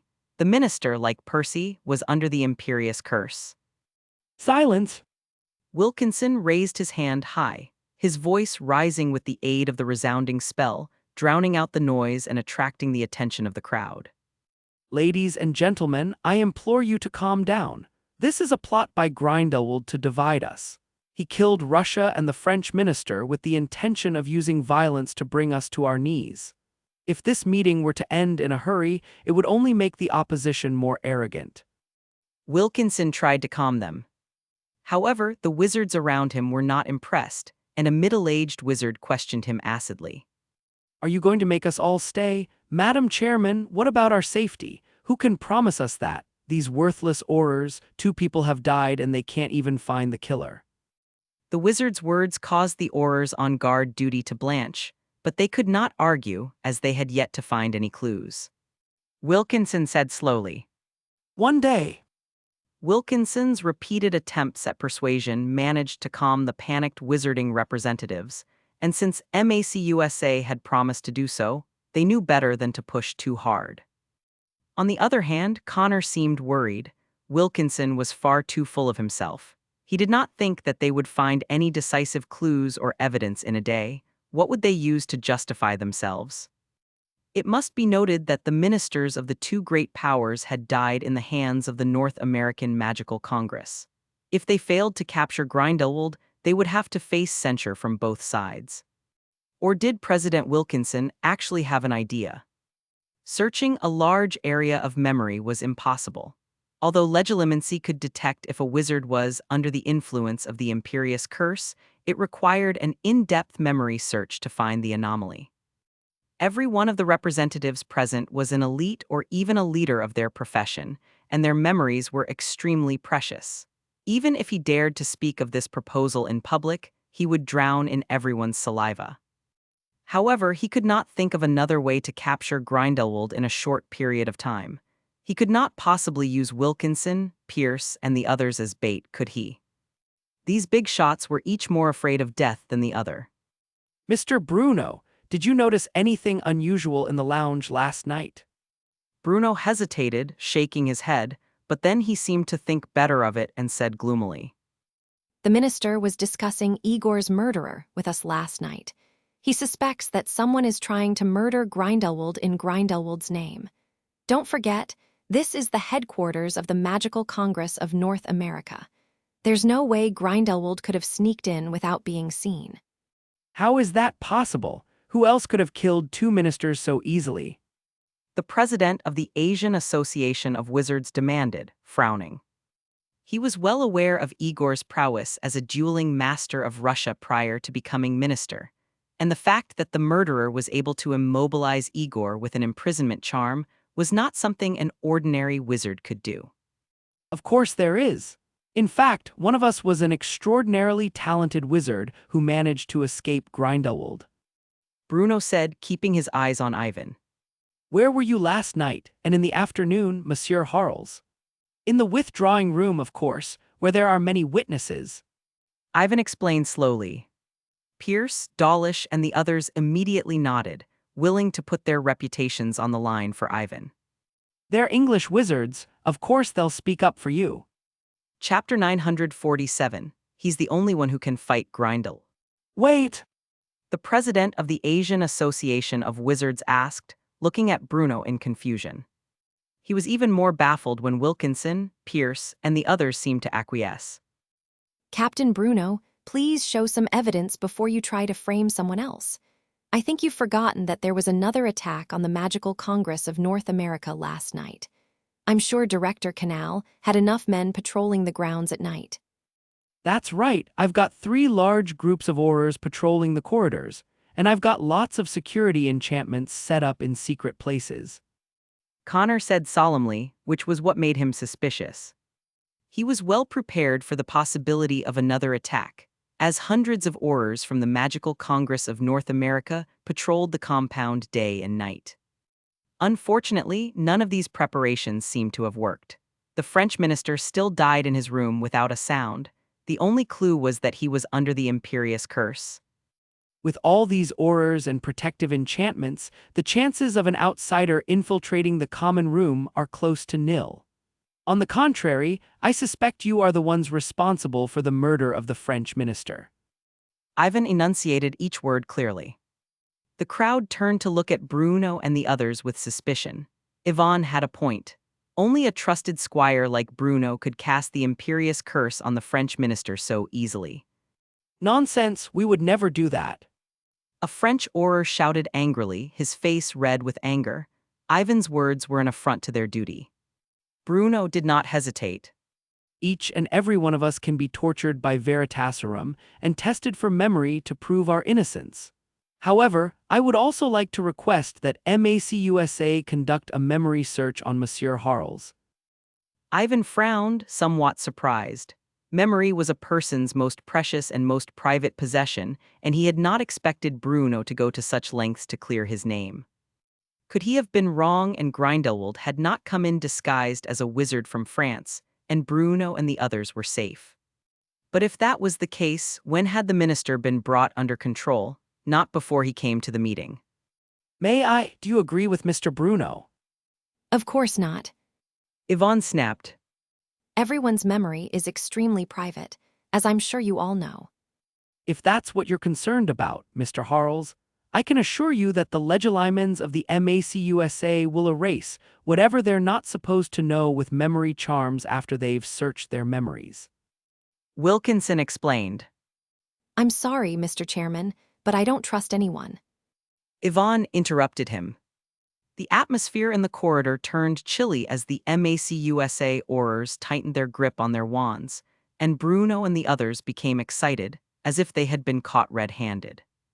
Before they could speak again, Ivan pulled a silver raven from his sleeve and offered it to them. To prove my sincerity, I will give you the key for safekeeping. Isn't that what Grindelwald really wants? Ivan's action shocked Pierce. It was not just a key, it also represented British and British authority in the International Confederation of Wizards. How could he give it up so easily? However, when he gave Ivan a look, Ivan shook his head imperceptibly. Although he didn't know what Ivan was up to, Pierce had to be patient and keep his mouth shut. So you're going to give us the key for safekeeping? Wilkinson asked, surprised. It's the only way to clear my name of suspicion, other than by searching my memories, isn't it? Yvonne said with a shrug. Wilkinson gave Ivan a long look, then reached out and took the silver raven. In view of the current form of danger, this key will remain in the MACUSA for the time being. When the meeting is over, we will return it.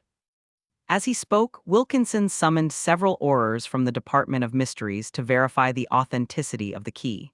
When they received a clear answer, they kept it and turned to the president of the Asian Association of Wizards. The situation is clear now. Whoever has the key will be Grindelwald's next target. In case of another attack, we should concentrate the remaining keys and let the Aurors guard them. No, we can't keep all the keys in the same place. If Grindelwald gets his hands on them, it'll all be over. The head of the Asian Association shook his head, refusing Wilkinson's offer. By the way, may I be so bold as to ask why the key representing Britain is in the hands of this Mr. Harles? The president of the Asian Association asked, slightly puzzled. The wizards gathered in the lounge were also extremely curious about this. Pierce, on the other hand, had a plan and explained it to them with a calm expression. Hales is stronger than me, and he is the only one who can fight Grindelwald. I gave him the key to keep it, so as to be safe. Chapter 948, A Lamb in the Fire. Pierce's words surprised the assembled wizards, and they all turned to Ivan, finding it hard to believe that such a young wizard could stand up to the legendary Dark Lord Grindelwald. In recent years, the European Times has done much publicity for Ivan, but for many wizards from Asia and Africa, the name Ivan Hals is unheard of. However, everyone who came to the capital was an elite member of the wizarding community. Since the true leaders did not question this, no one would be stupid enough to jump out and cause trouble. Some smart wizards even secretly remembered Ivan's appearance and labeled him as someone who should not be trifled with. I don't understand why you handed over the key just now.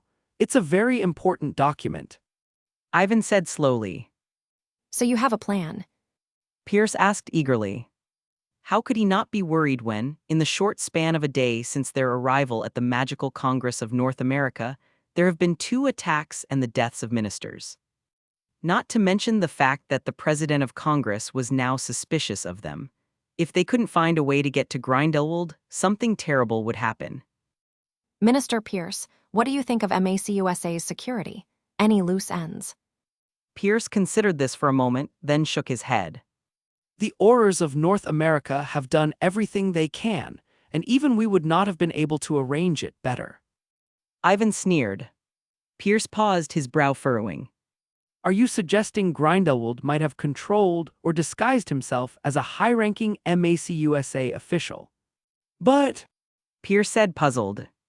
Connor made it clear yesterday that they had placed detection spells at the entrance to the Houses of Parliament to ensure that every wizard who entered was accounted for, as well as the Aurors, goblins, and house elves who had been stationed at the MACUSA building for a long time. No matter how thorough their investigation, there's always one exception, isn't there? Yvonne said pointedly. don't tell me. Pierce asked, immediately understanding Ivan's meaning. I believe you told me that the minister's office usually has its own fireplace, which is protected from lockdowns, and that one does not have to go through that entrance to get in and out. If anything were to happen, no one would dare to trace it back to the President of Congress, which is, in a sense, a perfect status.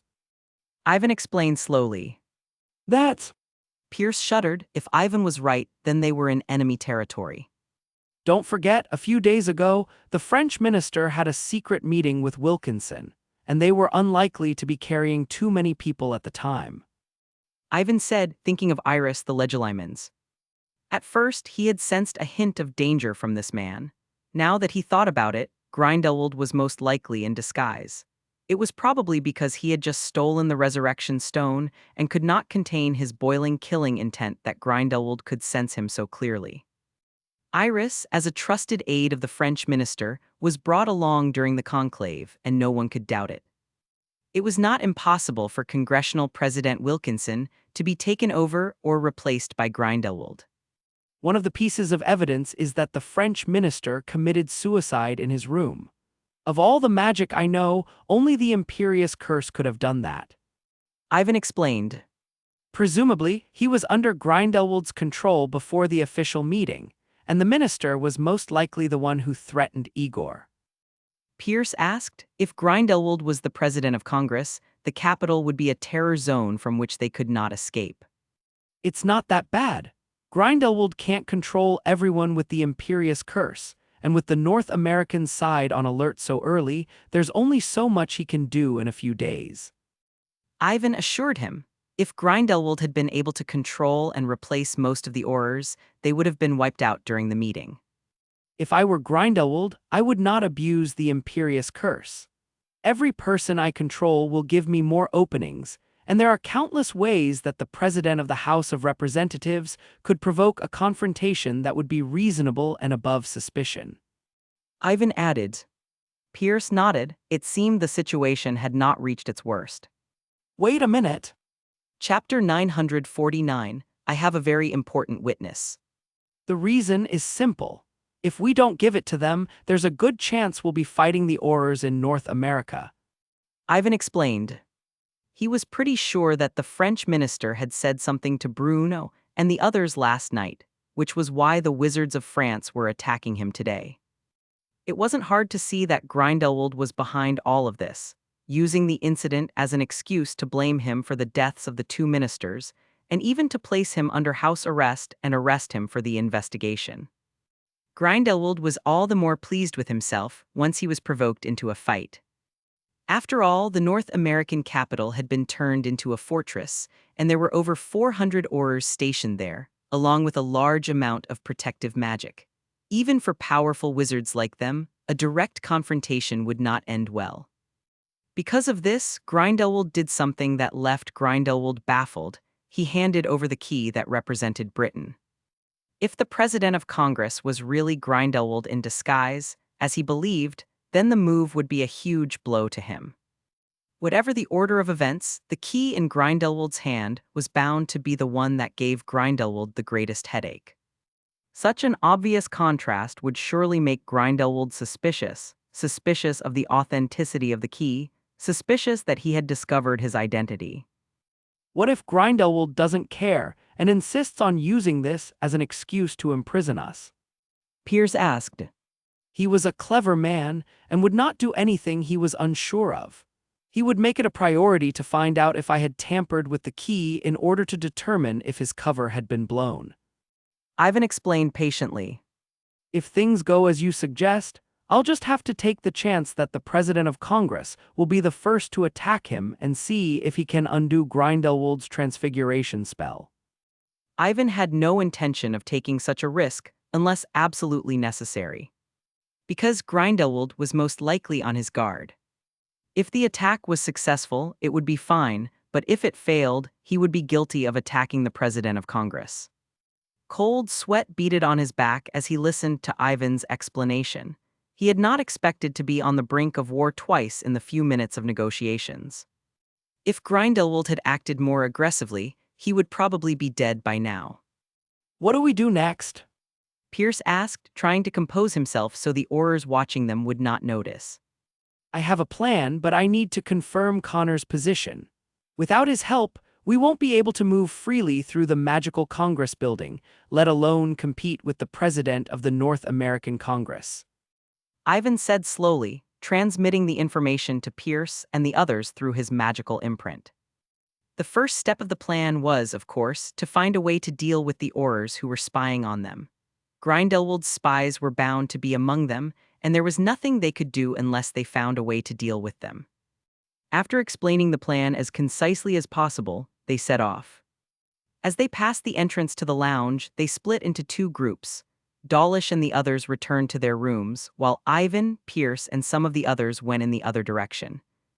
None of the North American Aurors wanted to give up, so they split into two teams to continue their surveillance and report what was happening. However, Ivan and Pierce's next actions were quite ordinary, as they only went from the lounge to the living room to meet with the heads of several smaller countries to discuss cooperation, much to the relief of the nervous Aurors, and temporarily put off the idea of requesting support. After following Ivan and the others around a corner, an Auror suddenly frowned and asked, Wait! He remembered that Ivan's team had 7 members at first, but now there were only 6. Due to the large crowd in the drawing room and the fact that the targets of surveillance, Ivan and Pierce, were under their noses, he did not notice the problem until now. We're indeed missing a wizard. We'd better inform the chairman immediately. The other Auror confirmed after a few glances. He quickly took out a communication badge from the pocket of his wizard robe, but froze in place when he injected his magic. What's the matter, Crick? The Auror patted her colleague's shoulder in surprise, but he did not move. Before she could cry out, a faint voice spoke in her ear. Imperio, soul out of body. The next moment, the Auror was frozen in place as Ivan slowly appeared behind them. Noticing the commotion, Pierce quickly gathered his entourage around him, along with Ivan. This was, of course, due to the effects of the polyjuice potion. As soon as they passed around the corner, Ivan had one of the British wizards take the potion and use it to disguise himself. He himself used the disillusionment charm to hide and attack from the shadows. Did it go well, Sir Harles? Pierce asked solemnly. 2 in the open and 2 in the dark. All 4 of them have been dealt with. Ivan nodded. Even he found it difficult to control all 4 of them with the imperious curse. However, in order to escape the surveillance of these people, he had to take the risk. Stall for as long as you can. Ivan said. Don't let anyone see through you.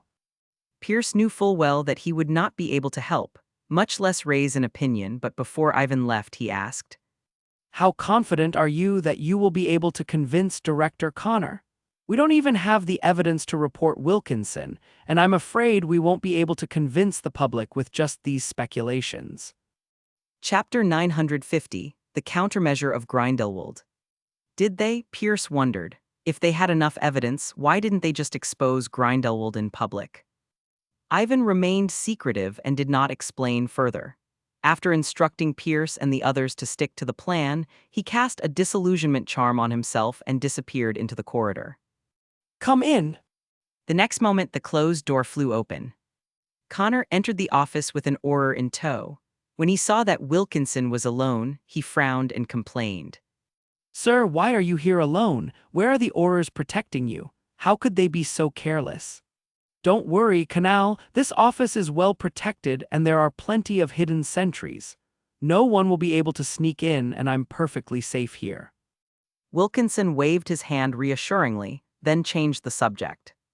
What about the investigation into the French wizards? Any progress? The usual. The Aurors of the Department of Mysteries tested their memories and found nothing. Connor replied. Wilkinson nodded, rose from his chair and continued slowly. If Bruno is all right with this, then what about Ivan Hals of England? I'm told he was quite restless this morning, making frequent contact with ministers after the attack. Have you figured out his intentions? I've sent someone to find out who is responsible for the attack, and according to the Auror on surveillance, he suspects that there is trouble within MACUSA. Connor said hesitantly. Oh, he thinks so? Well, we had a thorough investigation last night, and the results were clear. It seems that Ivan Hals is trying to drive a wedge between us to further the distrust of MACUSA among the wizarding delegates. Wilkinson sneered. But Connor suggested. Wilkinson stared at him in silence for a long moment, then said in a soft, playful voice. Personally, I'd like to trust every member of MACUSA. But if that's what you think, then I'll allow you to conduct some private investigations. Just remember to keep them confidential and avoid causing panic. I understand, Madam Chairman. Connor replied, giving the Auror a wink before turning and heading for the office door. As soon as they turned around, Wilkinson reached into his sleeve and pulled out a wand. Imperio soul out of body. Wilkinson quickly waved his wand and cast a silent spell, aiming it at Canal, who was about to open the door.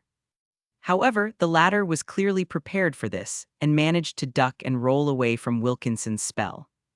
Wilkinson must not have expected Connor to react so quickly, for he was momentarily stunned. Within a second, an indescribable sense of crisis overwhelmed him. Wilkinson's hair stood on end, and he instinctively cocked his head to one side. The invisible blade of magic sliced through his side, slicing a sharp wind pressure across his cheek. The wooden table in front of him was neatly cut in half and toppled to the floor. Wilkinson took a few steps back and looked at the Auror who was standing next to Connor. Ivan Hals. In his mind, the only person who could perform such a powerful spell was the gifted British wizard. True to Wilkinson's prediction, Ivan had no intention of disguising himself any longer. He transformed back into his human form and looked down at Connor, who was lying on the ground. You'll listen to me, won't you? If you insist on testing the chairman alone, Director Connor, you'll probably be killed in the line of duty. Thank you, Sir Harles, for saving my life. Canal said to Wilkinson as he scrambled to his feet. Wilkinson had no intention of killing him, but the imperious curse would surely search his memory and kill him. The office door opened again after a short conversation, and Wilkinson activated the alarm the moment he sensed something was wrong. Almost in the next instant, Hundreds of Aurors charged into the spacious office and surrounded it. Canal has defected. He conspired with Ivan Howells to attack me. I order you to capture them. Wilkinson ordered them before they could speak.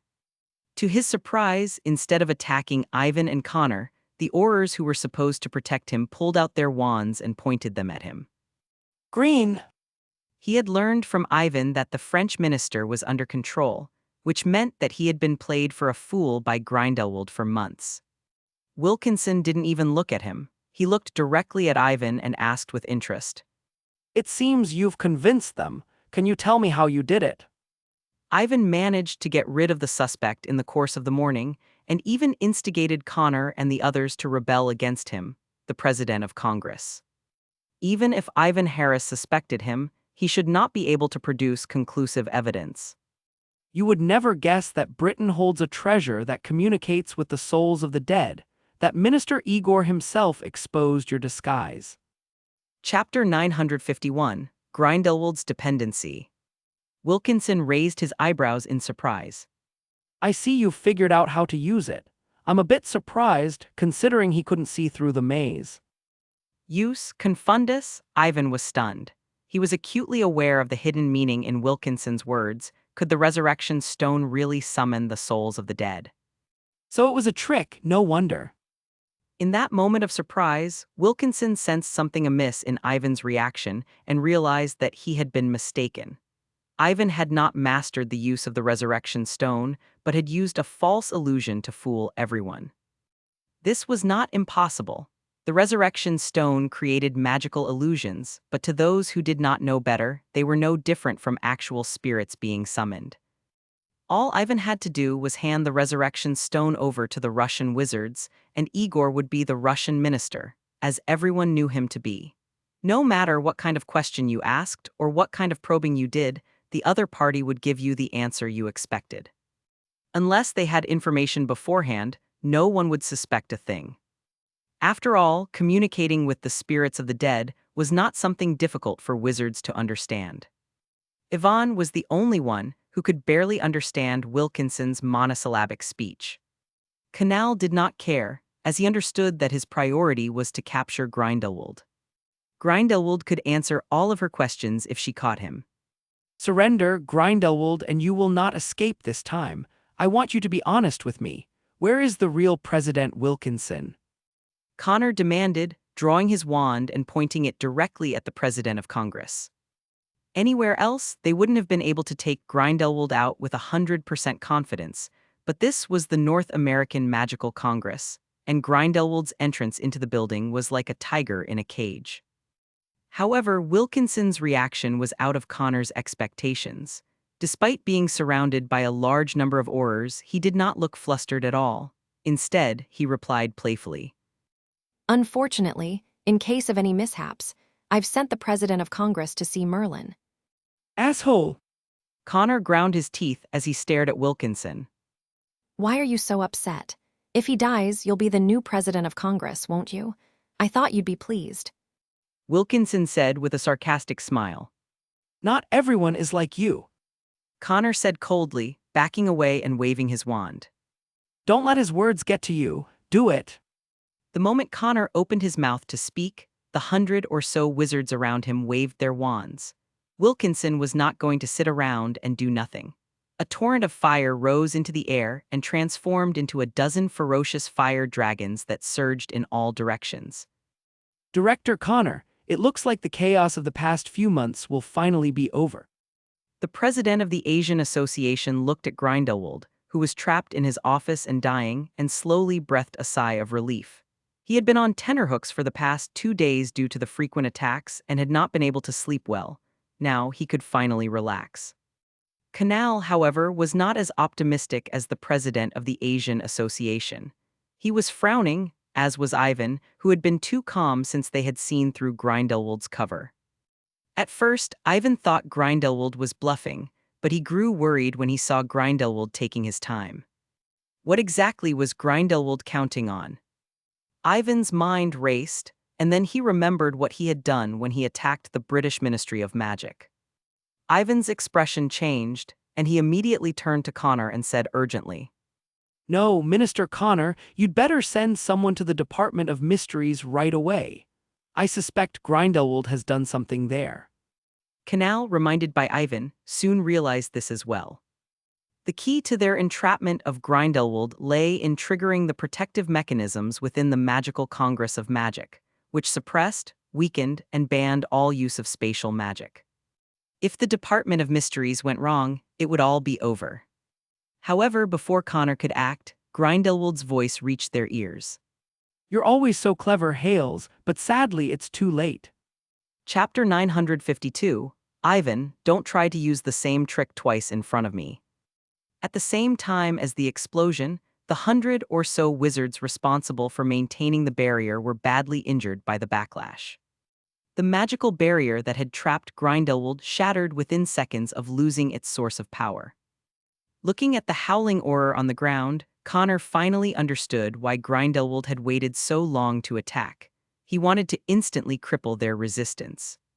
The tables were turned, and the wizard representatives who had been invited to watch the show panicked and screamed. If Grindelwald had been a caged tiger before, he was now out of his cage, and they, the high and mighty spectators surrounding the cage, had been cast into the abyss as prey. Avada Kedavra. Grindelwald, who had regained his freedom, raised his hand and cast a death curse at Connor, who had just issued the order to imprison him. It was clear that Grindelwald was still reeling from the sudden turn of events.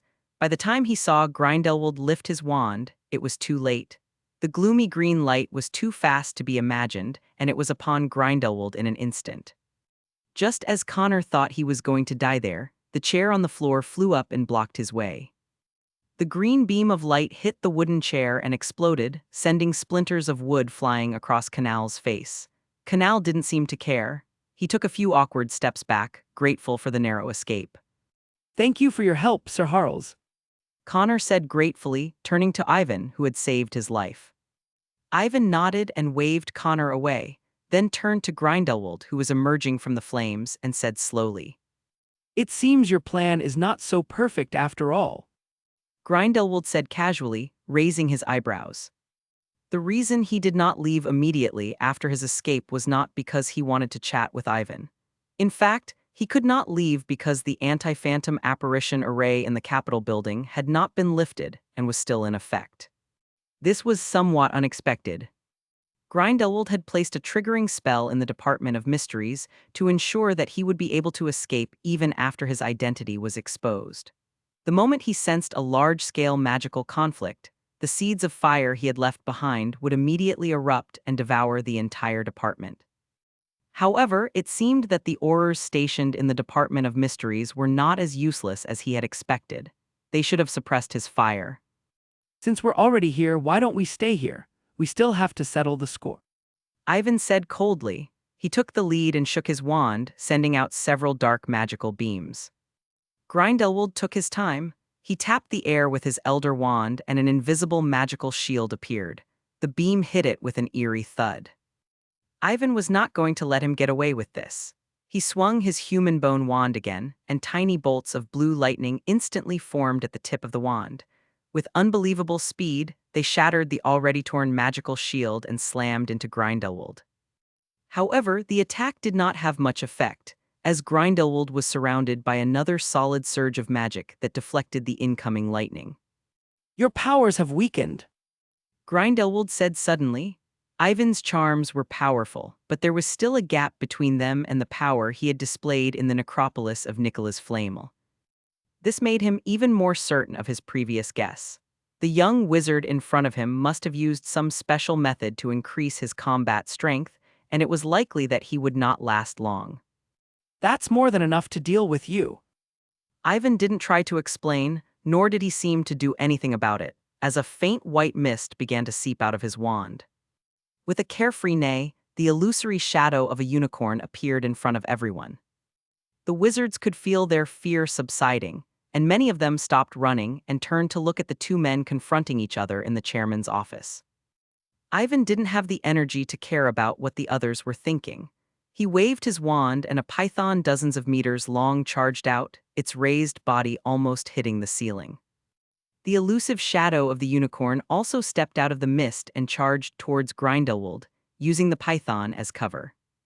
Grindelwald's brow furrowed, and he swung his elder wand with all his might. The python that charged at him was torn in half by some unknown force, spilling its blood all over the place.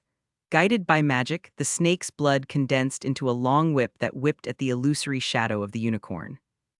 Ivan, who had seen this strange blood magic before, was not prepared to let the unicorn's shadow face it head-on. With a gentle twist of his wand, the illusory unicorn let out a sharp cry, then suddenly jumped over the snake-blood whip and pierced through the ground. Grindelwald was taken aback, apparently not expecting this, but he quickly recovered, and the wizard's robe he was wearing changed back into the cloak of invisibility, and he vanished. "Wind!" cried Ivan, waving his wand. Under the influence of blood magic, a strong gust of wind appeared out of thin air in the chairman's office. The alchemical powder that was scattered in the air was mixed with the wind and blown forward. A moment later, more than half of the chairman's office was covered in scarlet alchemical powder, and Grindelwald was forced to reveal himself. "Clean it!" Grindelwald tried to tap the cloak to get rid of the red powder, to no avail. "Don't waste your breath. This is an alchemical powder that I made specifically for you. It's highly exercising and adhesive. It won't disappear for days." Chapter 953, The Battle in the Magical Congress. Back in Knockoff Alley, Burke had broken the cloak of invisibility in much the same way. While it allowed a wizard to hide perfectly, it also had flaws and did not actually make the user disappear from this space. Achilles' shield. Grindelwald could faintly smell the scent of death, and the immense amount of magic in his body surged into his elder wand. With a powerful shake of his right hand, a magnificent magical shield appeared out of thin air. The shield's surface glowed with a golden luminescence, and its interior was inscribed with intricate inscriptions that, despite being mere creations of magic, had been augmented by a vast amount of it, nearly solidifying and protecting Grindelwald. "Wind!" Ivan waved his wand gently, and a wall of wind appeared in front of him, negating the incoming blast. He then flicked his wand again, and the smoke and dust dispersed. Grindelwald appeared out of the smoke and dust. The enhanced blasting charms didn't do much to stop him. The shield of Achilles shattered, but the cloak of invisibility held. Ivan frowned, and with a thought, the illusory shadow of the unicorn charged forward in the light again. At the same time, its movements were not slow. It waved its wand again, and countless fine electric arcs struck towards Grindelwald. As the two of them fought, the chaotic situation on the field had been calmed down by Connor and the others. A large number of Aurors who heard the explosion rushed over from all over the country, and under the orders of several directors, the 100 or so colleagues who had suffered a magical backlash were sent to the infirmary. Connor originally proposed that all non-combatants be moved, but this was opposed by some wizards who were reluctant to miss this unprecedented showdown. Grindelwald's power had been revealed during the standoff with the Aurors, and they were even more surprised when a young wizard who appeared to be only 17 or 18 years old managed to overpower him. "Who is this boy? Is he your British Auror?" The president of the Asian Association asked Pierce curiously. Pierce naturally would not miss this good opportunity to promote himself and quickly explained. "No, Sir Harles was not an Auror, but I'd say he was definitely the most gifted wizard the wizarding world has ever seen." Pierce said confidently. "We're safe now that Hales is here." The wizards looked at each other, but they did not doubt Pierce's words. After all, they had all witnessed Ivan's prowess with their own eyes, and although they were shocked by his legendary feats, they found them acceptable. The only thing that surprised them was the danger posed by Hogwarts in Britain. "Reducto crushing. Petrificus all petrified. Avada Kedavra, Avada Kedavra. Quick, cast your spells." Connor roared, waving his wand to create magical barriers. However, due to their pampered lifestyle, many so-called elite wizards' first reaction at the moment of danger was not to fight back, but to call for help from the Aurors. In the end, only 40 or so wizards were able to react in time, but their hastily constructed magical shields were unable to stop Grindelwald. Fortunately, as the Iron Thorns approached, A large amount of white flames suddenly rose from the ground, creating a terrifying wall of fire that melted the iron thorns into molten iron. Stand back. Chapter 954, Hell, How Can Cars Fly? At Ivan's shout, all the wizards present sensibly fled under the Auror's protection, lest they die under Grindelwald's wand. The slightly crowded chairman's office suddenly became spacious. Grindelwald, trapped in the middle of the flames, frowned. Ivan was the only enemy left, but the situation had not improved. From the exchange of blows earlier, he had realized how difficult the opposition was to deal with, not to mention the fact that he was now trapped in the MACUSA compound. Once the Aurors of the Department of Mysteries reactivated their protective spells, he would definitely die. Since apparition could not be used, there was only one way to leave. Grindelwald's eyes sharpened, and with a flick of his elder wand, the blue flames on the ground gathered into a fiery whip and lashed out, shattering the annoying unicorn's shadow. Ivan, of course, wasn't going to just stand there and watch. With a wave of his wand, a swarm of magical beams shot towards Grindelwald, who was standing nearby. The flickering blue electric arcs were like vipers, interfering with Grindelwald's performance from all angles. Split up. The floor, which had already been plowed by many charms, cracked under the influence of the immense magic, and dense cracks spread out like cobwebs. Crack! Bloody hell. A Muggle security guard muttered to himself as he dropped his truncheon, wondering if he was dreaming. How can a car fly? What convinced him even more was the fact that the luxury car was slowly becoming transparent and disappearing from his sight. All he could hear was a voice behind him. Disappear. Ivan stepped out of the Capitol building and, after dispatching the car with a vanishing charm, casually cast a confusion charm on the two Muggle security guards. I can't believe you had the nerve to take the key I gave you with you. Chapter 990, 990 Ivan, don't worry, I've eliminated the threat 2 years ago. Chapter 955, Ivan, don't worry, I've eliminated the threat. Reducto, shattered to pieces. Ivan said, shaking his wand so hard that the front row of Rolls-Royces exploded. The scattered debris quickly gathered under the influence of the transfiguration charm, forming a huge iron shield that blocked the oncoming cars. Finally, it disintegrated into debris, and like a cannonball, it bombarded Grindelwald. Flames and explosions erupted in the square in front of the building, and when the dust settled, the once flat brick floor was pocked as if it had been plowed by a cannon. However, Grindelwald had already disappeared, and Ivan looked around quickly. He had already disabled the invisibility cloak, so it could only be disapparated. As Ivan wondered if Grindelwald had run away, a beam of black magic shot out from behind him, and Ivan, sensing the danger, transformed into a ball of fire without hesitation. The black beam passed right through Ivan and hit the streetlight behind him, melting it in a second or two. This terrifying power made Ivan's scalp go numb. He quickly gathered himself and cast an armor charm on himself to prevent himself from ending up like a street lamp. Confringo, exploding thunder. Grindelwald blocked several of the incoming spells and coldly waved his wand to cast an exploding spell, but the target was not Ivan, but the Woolworth building. The violent flames condensed into a fireball and slammed into the walls, shaking the entire building. Broken glass and bricks rained down, and the Muggles in the street either fell to the ground or fled in panic. Monsters, demons. Devil, this is witchcraft. Lay. Ivan pointed his wand at Grindelwald, and in an instant, a dozen thick bolts of lightning fell from the sky, culminating in a powerful thunderstorm that engulfed the square. The power of the terrible thunderstorm was evident as soon as it struck the ground, and dense arcs of lightning licked the ground and spread out in all directions. The hard tiles of the ground burst open under the fury of the lightning, and spiderweb-like gullies spread out. Within moments, the entire square was reduced to ruins. My God! Ivan was deep in thought when a trembling voice came from behind him.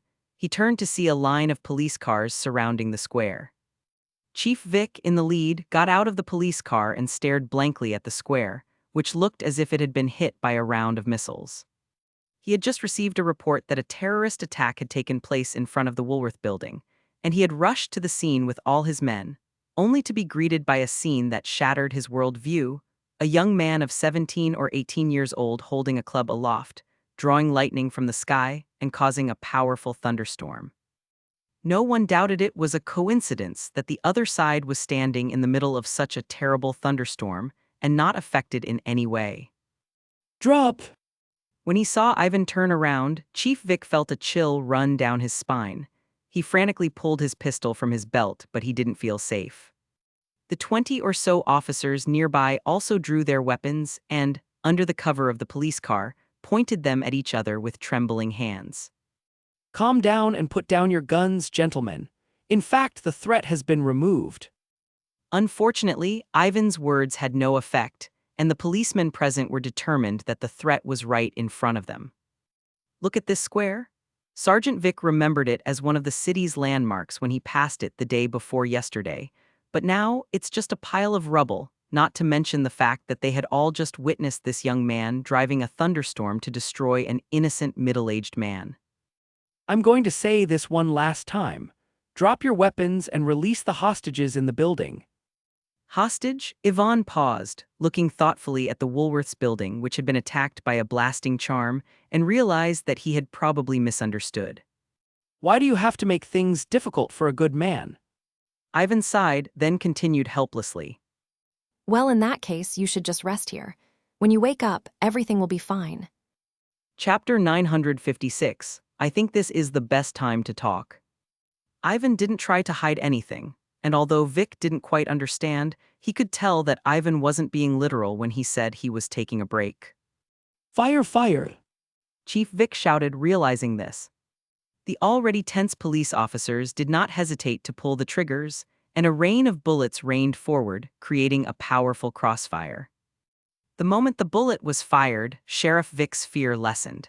Even with the ability to control thunder and lightning, one could be injured or even killed by a bullet, right? It must be noted that they were deployed to deal with the terrorists.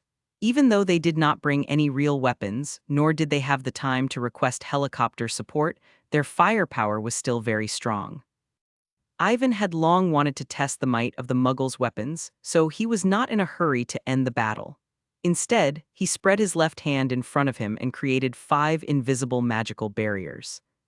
The rain of bullets slammed into the barrier, creating numerous tiny cracks. By the time the first round of attacks was over, the first barrier was broken. Ivan's eyebrows rose in surprise. He might have created these magical barriers in passing, but they were only made from low-powered handguns and police rifles. What if they were made from dozens of sniper rifles, missiles, or even nuclear weapons? The first 2 could be avoided by transforming into flames, but the nuclear weapon Ivan was not confident of resisting. Of course, a Muggle could not simply launch an attack of this magnitude, and he was not made of wood, so he could simply disapparate the moment he saw a nuclear missile. Odin! Raise his left hand, and all the bullets that were fired at him stopped in front of him and fell to the ground. The plot, which he had only ever seen in the movies, suddenly became real, and Sheriff Vic felt his skin crawl. Realizing that his guns posed no threat to Odin, Chief Vic hurriedly pressed the button on his chest communicator to request backup from higher-ups. Suddenly, a hand reached out and grabbed the device, crushing it. Ivan's voice came from beside him. Let's end it here. I don't want to make a big deal out of this. Chief Vic's head snapped around, and he saw that Ivan had slipped past the guards and was standing right next to him, his mouth wide open as if he were about to cry out. The small minefield created by Ivan's magic subdued the 20 or so police officers present almost instantly, and then gently altered their memories with a wave of his wand. When they wake up, they will find that their world is still scientific and not magical at all. As for this bombed-out square and the Woolworth building, they were the work of Middle Eastern terrorists, not wizards. Sir Harles, where is Grindelwald? Is he dead? Cannell asked hurriedly. I think he's alive. Ivan said, shaking his head. He must have run away. Powerful wizards like them could not be stopped if they wanted to escape. This was supposed to be a good opportunity to fight in the MACUSA, but Grindelwald was obviously prepared for it, not only destroying the Department of Mysteries in advance, but also planning his escape. The Horcrux was also a major problem. If they did not find a way to destroy it, Grindelwald could be brought back to life through a ritual performed by loyal saints. Connor and the others looked grim at the news that Grindelwald was still alive. The MACUSA was thoroughly humiliated during the International Confederation of Wizards meeting. Not only did 2 successive ministers die in the Houses of Parliament, but the president of MACUSA was replaced, and Grindelwald managed to walk away unscathed. However, no matter how upset he was, Connor knew that Ivan was not to blame. On the contrary, it was thanks to Ivan's help that Grindelwald was able to escape. Otherwise, all of them would still be fooled by Grindelwald and would have been wiped out. Grindelwald's been badly hurt this time, so he'll probably settle down for a while. Ivan said, seeing the concern on the faces of Connor and the others. He then turned to look at the Woolworth building, at the muggles poking their heads out of the windows, and continued speaking. You can deal with the muggles in the building. Personally, I think a terrorist attack would be a good excuse. The United States of America has terrorized the Middle East over the years, and terror attacks have occurred in North America more than once. Muggles are probably used to it. By the way, Chief Connor, how are the delegates? How are the casualties? Yvonne asked worriedly. They are all safely in the drawing room on the 3rd floor, and only a dozen or so of them were unlucky enough to be hit by the aftermath of the spell, and are being treated in the infirmary. Canal explained in a low voice, and then apologized to Ivan that they had come for nothing. With the deaths of 3 ministers, all of whom were heads of major wizarding nations, the meeting could not go on. No, I think this is the perfect time to talk. So let's get on with it, Director Connor. Chapter 957, Pierce. I nominate Hales as president. Who agrees and who opposes? Connor gave Ivan a long look, then nodded and led the way back to the magical capital. As it had previously been used as a battlefield, the entire 1st and 2nd floors were in ruins. Fortunately, the conference room was not affected. Under Connor's orders, the Aurors quickly invited the representatives who were taking refuge in the living room. After Grindelwald's outburst, the wizards who were still in Congress were frightened and came in cursing. Director Connor, please tell me what is going on. It was your North American Magical Congress that invited us to this meeting, and Grindelwald replaced your president of the Congress. If Mr. Harles hadn't called back Minister Igor's soul, we would all be dead. The other wizard representatives were equally indignant. Due to the mistake made by North America, they were nearly wiped out. Naturally, they would not let the matter rest so easily. They immediately demanded an explanation from North America and Magic France. Canal, however, was not to be trifled with, nor did he dare to let the MACUSA take the blame alone. Even when the blame was placed on Bruno and the others, he stated that the French Ministry of Magic was the cause of everything, and that if the minister had not been under the imperious curse, President Wilkinson would not have fallen so easily under Grindelwald's control. The entire meeting room was filled with curses and shoving. Soon, everyone was in an uproar. Some agitated wizards even rolled up their sleeves as if they were planning to have a martial arts match. Enough, be quiet. His loud voice instantly drowned out the noise in the meeting room and attracted everyone's attention. Everyone, please listen to me. This is not the time for infighting. Everyone here is a victim. If I could, I'm sure Director Connor would hate to see this Capitol building reduced to a battlefield. Ivan said solemnly. Our real enemy is Gellert Grindelwald. Ivan said. I know what you mean, Mr. Harles, but Minister Igor is dead, and we have to go back and elect a new minister. Could we postpone this meeting of the World Confederation of Wizards for a while? The Russian wizard in the lead said awkwardly. Bruno and the others nodded, but Ivan interrupted before he could speak. How long will it take you to choose a new minister? A week? A month? More? Grindelwald does not give us that time, remember. He ran into a brick wall in the North American Magical Congress. So why don't you think about where Grindelwald is most likely to go to further his influence? Yvonne asked in a slightly threatening tone. Bruno's face fell at Ivan's words. This was their worst fear. It was common knowledge that one should pick the weak ones, and although North American MACUSA had suffered a setback at Grindelwald's hands, its heritage as the most powerful magical region was evident. The Aurors, led by Connor, were able to keep Grindelwald under control for a time with the help of protective magic, and he would have been imprisoned if the Department of Mysteries had not been in trouble. Not to mention the fact that Ivan Hals was an English wizard and did not fear Grindelwald. By contrast, the countries most vulnerable to Grindelwald's revenge were France and Russia, which had lost their ministers and were facing civil unrest. The threat Grindelwald poses is by no means a regional or continental one, but a common threat to the entire wizarding community, and no one can be left alone. If we sit idly by and do nothing today, there will undoubtedly be a war in the future. This is not just a civil war between wizards and wizards. Grindelwald's ambition is more than that, and he is more likely to provoke Muggle-wizard hostility, causing untold casualties and possibly the entire wizarding world to be destroyed. Yvonne's voice echoed through the room, and the delegates who had known Grindelwald's cunning and power fell into deep thought. While many considered Ivan's claims to be exaggerated, Grindelwald did have the power to topple the existing order. I propose that, from this day on, all countries be placed in charge of Grindelwald's affairs, and it is expected that at least 7 rapid response forces will be required to link up with the intelligence services of each country. This is the only way to contain the vicious events of recent times and to further the search and capture of Grindelwald. As Yvonne rambled on about her vision, Canal frowned. According to Yvonne, the new department would have terrible powers. Ivan even proposed that the Rapid Response Force be allowed to enter the wizarding world in secret to investigate and capture suspected targets in case of emergencies. Then who's going to lead them? And how are we going to make sure Grindelwald doesn't send someone in? Bruno interrupted. I'll see to it personally that no one gets in.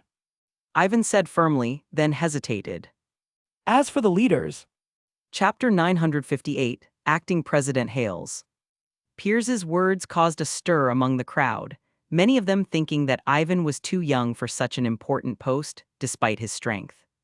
of course, if anyone has a better idea or would like to disagree, please step forward and discuss it. Ivan looked around at each of the wizards and pointed to a spot in front of him. The noise level in the meeting room dropped significantly. While it was fine for most people to complain in private, it was difficult for them to stand alone under pressure. The memory of Ivan single-handedly suppressing Grindelwald was still fresh in their minds, and no one dared to object. Very well, it seems we are all on the same page. Let's leave it at that. Pierce did not give them much time to think. After waiting for about half a minute, he announced the result. Bruno and the others were unhappy with Pierce's firm conclusion, but they did not show it. Do you have anything to say, Monsieur Bruno? Yvonne asked, sensing the change in their mood. Under Ivan's concerned gaze, Bruno shook his head and forced a smile. No, there isn't, and I think Monsieur Hales would be perfect to head the department. Ivan nodded, then turned to Connor and the Russian wizards. What do you think? Connor was silent for a moment before replying. Minister Pierce is right. Sir Harles is the perfect candidate. After Wilkinson's death, Ivan would have to support him in his bid to become president of the North American Congress. The Russian wizarding representatives did not say everything, but considering that Ivan had caught Minister Igor's murderer and indirectly saved their lives, they promised to do their best to convince the new minister to agree to Ivan's appointment when they returned. Is that why I survived? Thinking of this, the president of the Asian Association secretly gasped and looked at Ivan with extreme fear. If things were as he had guessed, then the other party was too scary. Do you have any suggestions, Madam President? Ivan asked when the president of the Asian Association stared at him wordlessly. Ah, no, it's nothing. I have no objections. The president of the Asian Association came to his senses and broke out in a cold sweat. He quickly shook his head. Although he had many guesses, he was not stupid enough to point them out in public.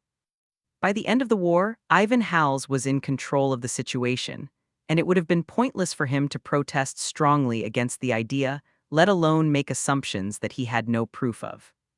If that's what you all think, then I won't hold you back any longer.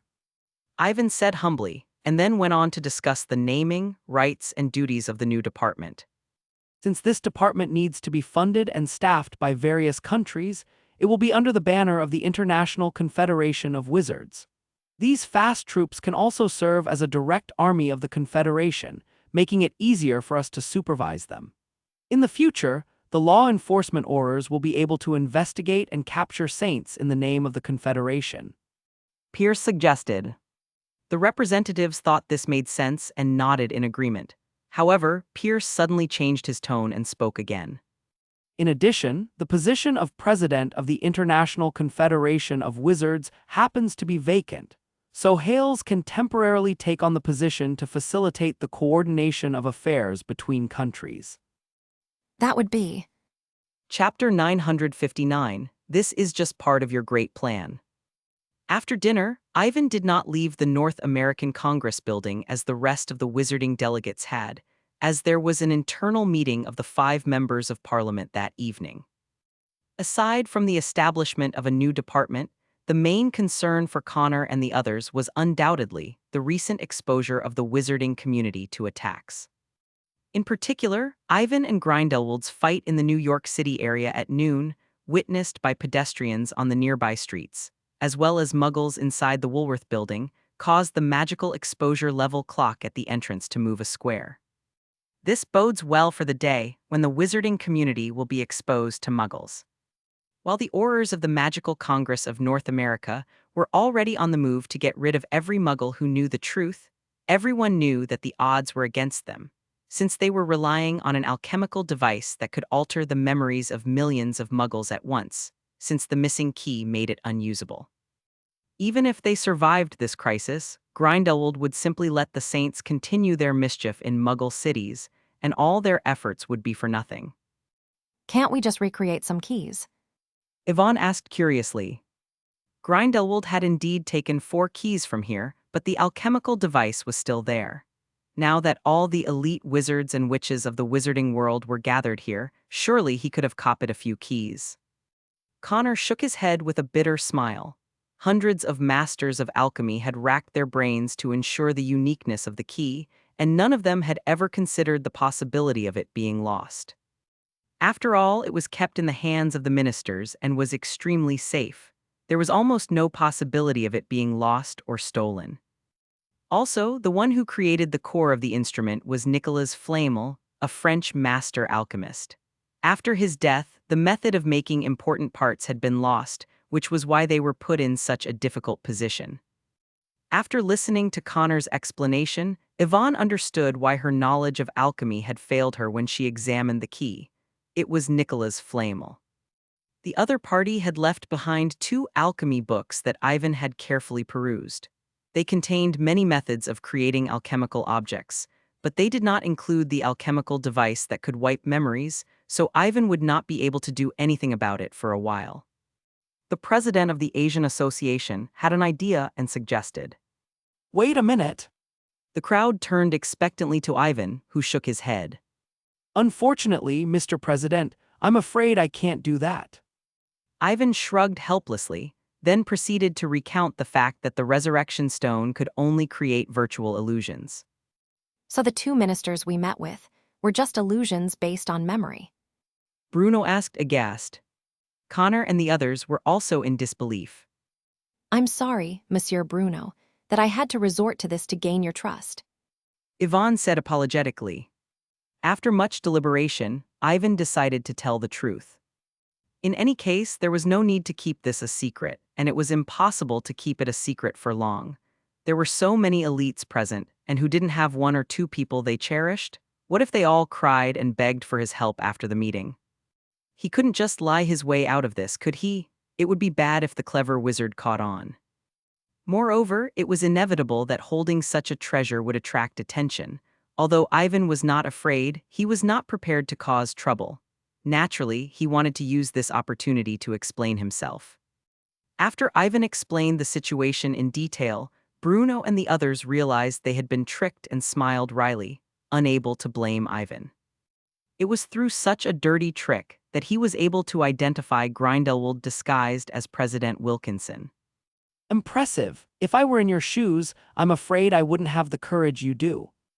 Chapter 960, So Magic Can Be So Powerful. Looking at the mission instructions in the system column, Ivan was momentarily speechless.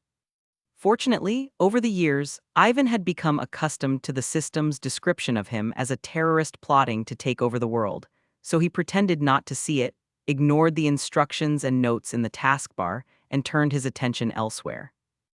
Ivan was shocked by the sudden increase in progress to over 80%. He had guessed that becoming the president of the International Confederation of Wizards would increase his progress by a lot, but he did not expect it to be so much. On second thought, it made sense. He had been living in England for most of his life, and other than the occasional mention of his name in the European Wizarding World's newspapers, most wizards from other continents had never heard of him. Even fewer people knew that he was secretly controlling the British wizarding community. Sir Harles, Piers's voice cut through Ivan's thoughts. What is it? Ivan asked, turning to face her. are you staying at the ministry for the next few days, or are you returning to Hogwarts? Piers asked. Ivan thought for a moment before replying. Let's go back to school. It's Christmas break in a few days, and I have to speak to Professor McGonagall and the students. Although the preparations for a coalition had been completed, it would certainly take some time for the ministers of France and Russia to switch places, and it would take them at least 4 or 5 days to get there. He took advantage of this free time to settle some school matters. By the way, Minister Pierce, please tell Director Canal to send over everything they've gathered on Grindelwald and the Saints. Ivan said. Understood. I'll get someone to do it now. Pierce said solemnly. After giving the order, Ivan did not stay any longer.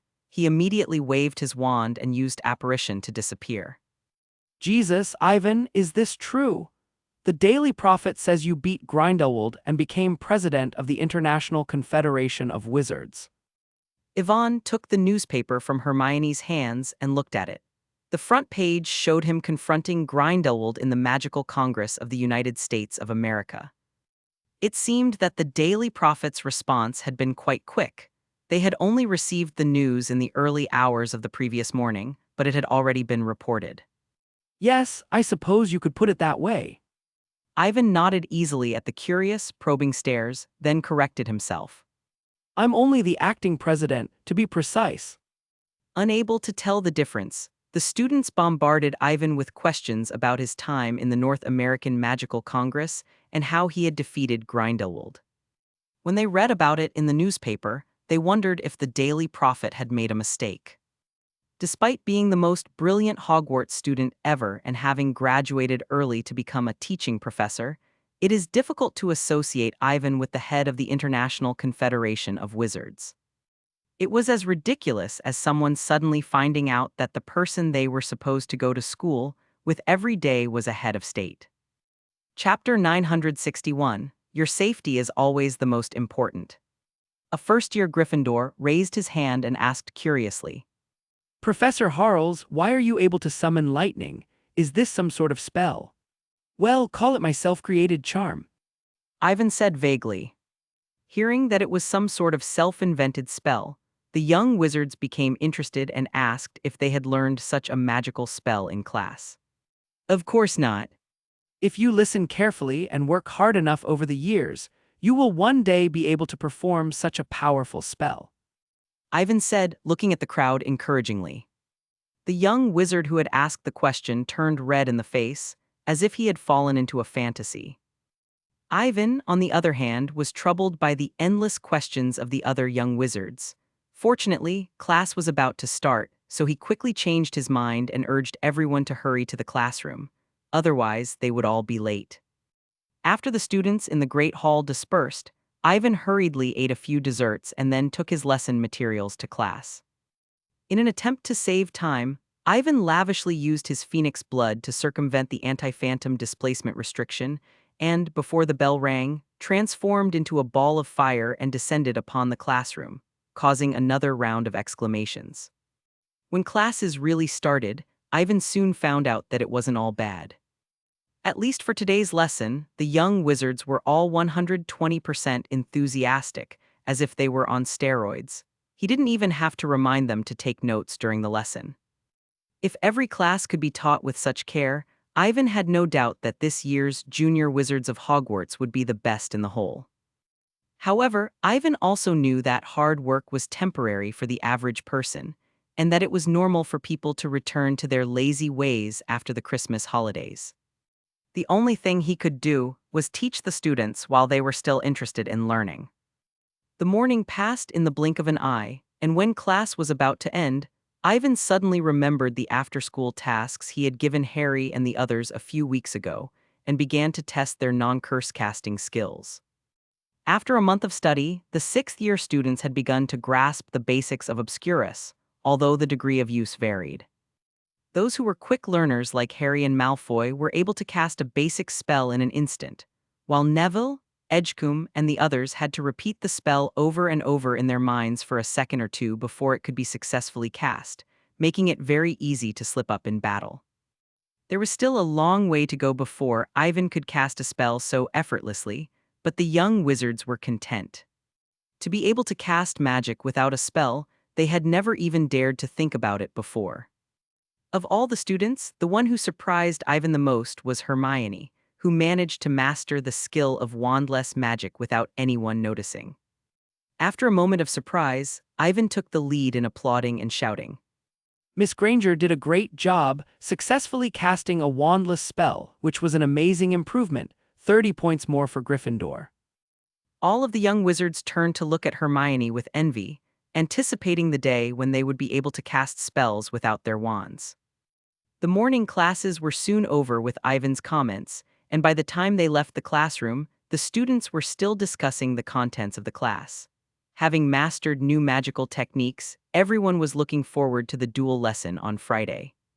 Professor Harles, Don't be such a stranger after class, Hermione. Yvonne teased. The little witch stuck out her tongue and then said charmingly, So how was my lesson, Professor Hales? Excellent. You're a quicker learner than I am, so there's no doubt about who will win dueling class on Friday. Yvonne replied with a smile. Does this mean I can apply for graduation this year? Hermione asked, not caring about Ivan's praise.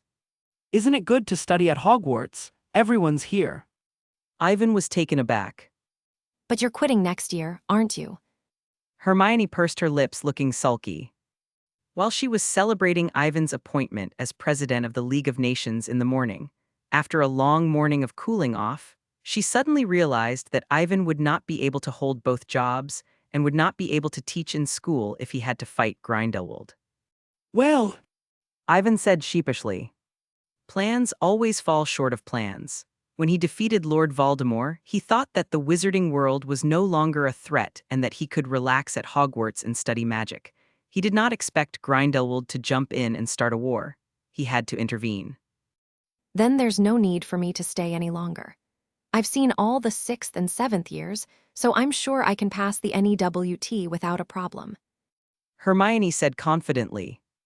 Over the past few years, with Ivan's help, she has progressed at a much faster pace than any other witch or wizard her age, having learnt how to cast spells without a wand from the notes Ivan had given her.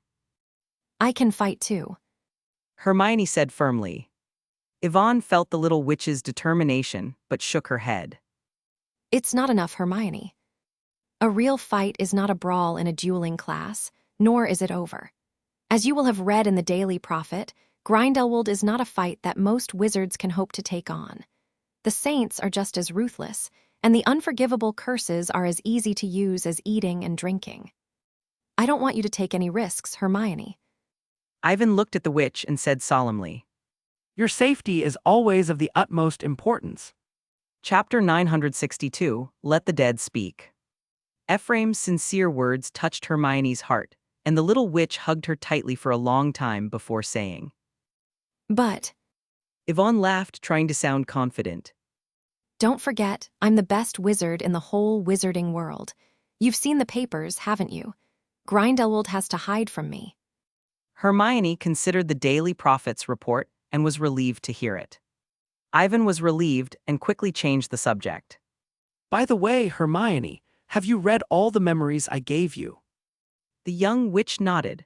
She had not wasted a single moment of her time in the last 6 months.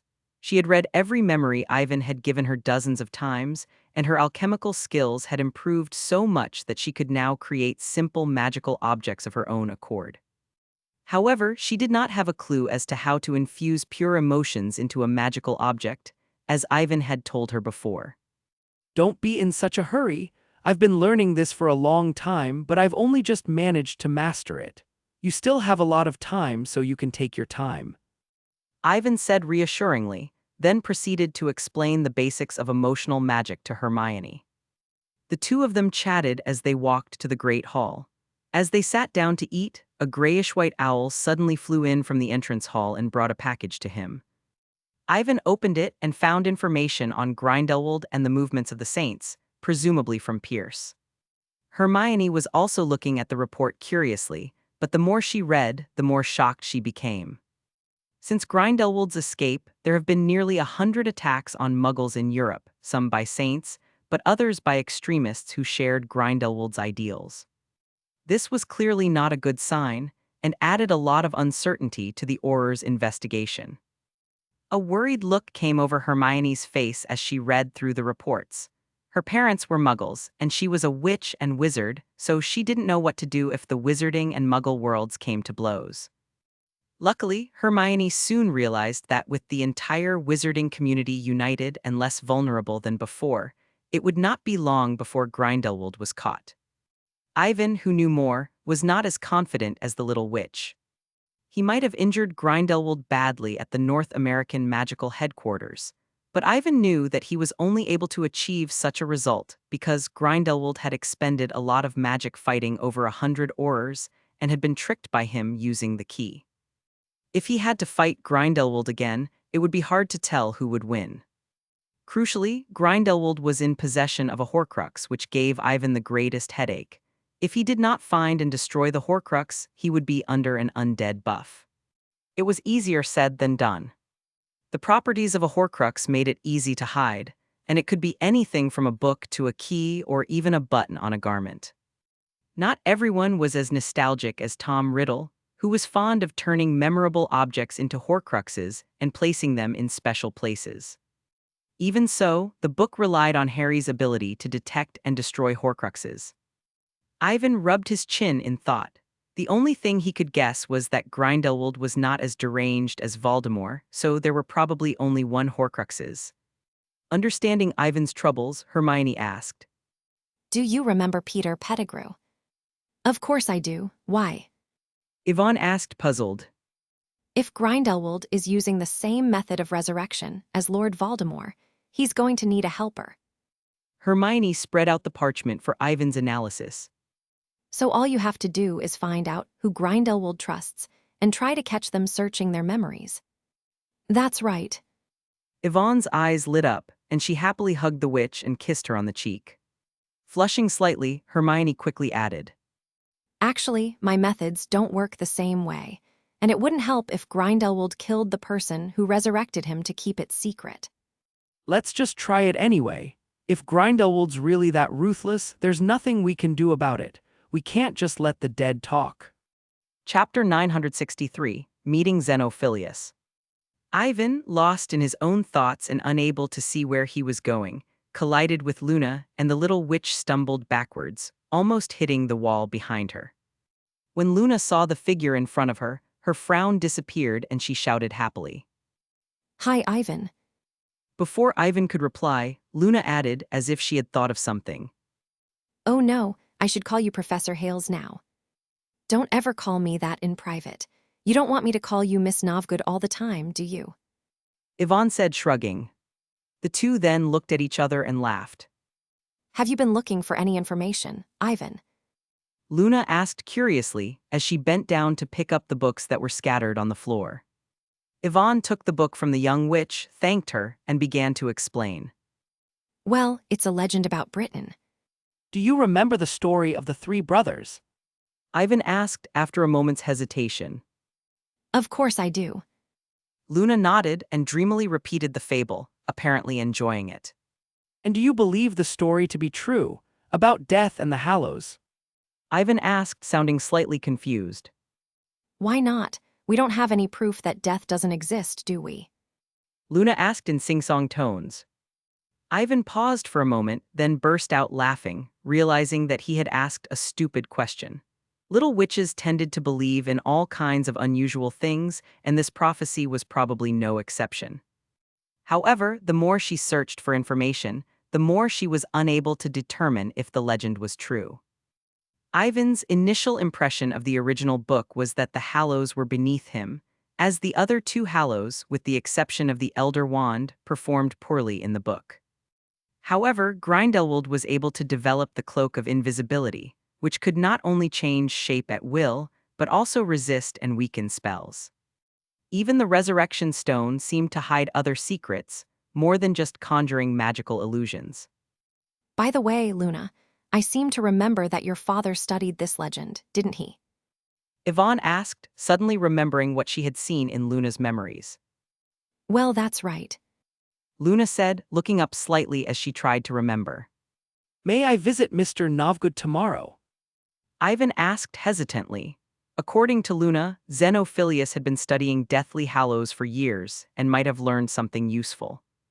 Xenophilius did know something about the Deathly Hallows back in time. Of course, Daddy would be so happy to know you're here. Luna exclaimed, her eyes wide with joy.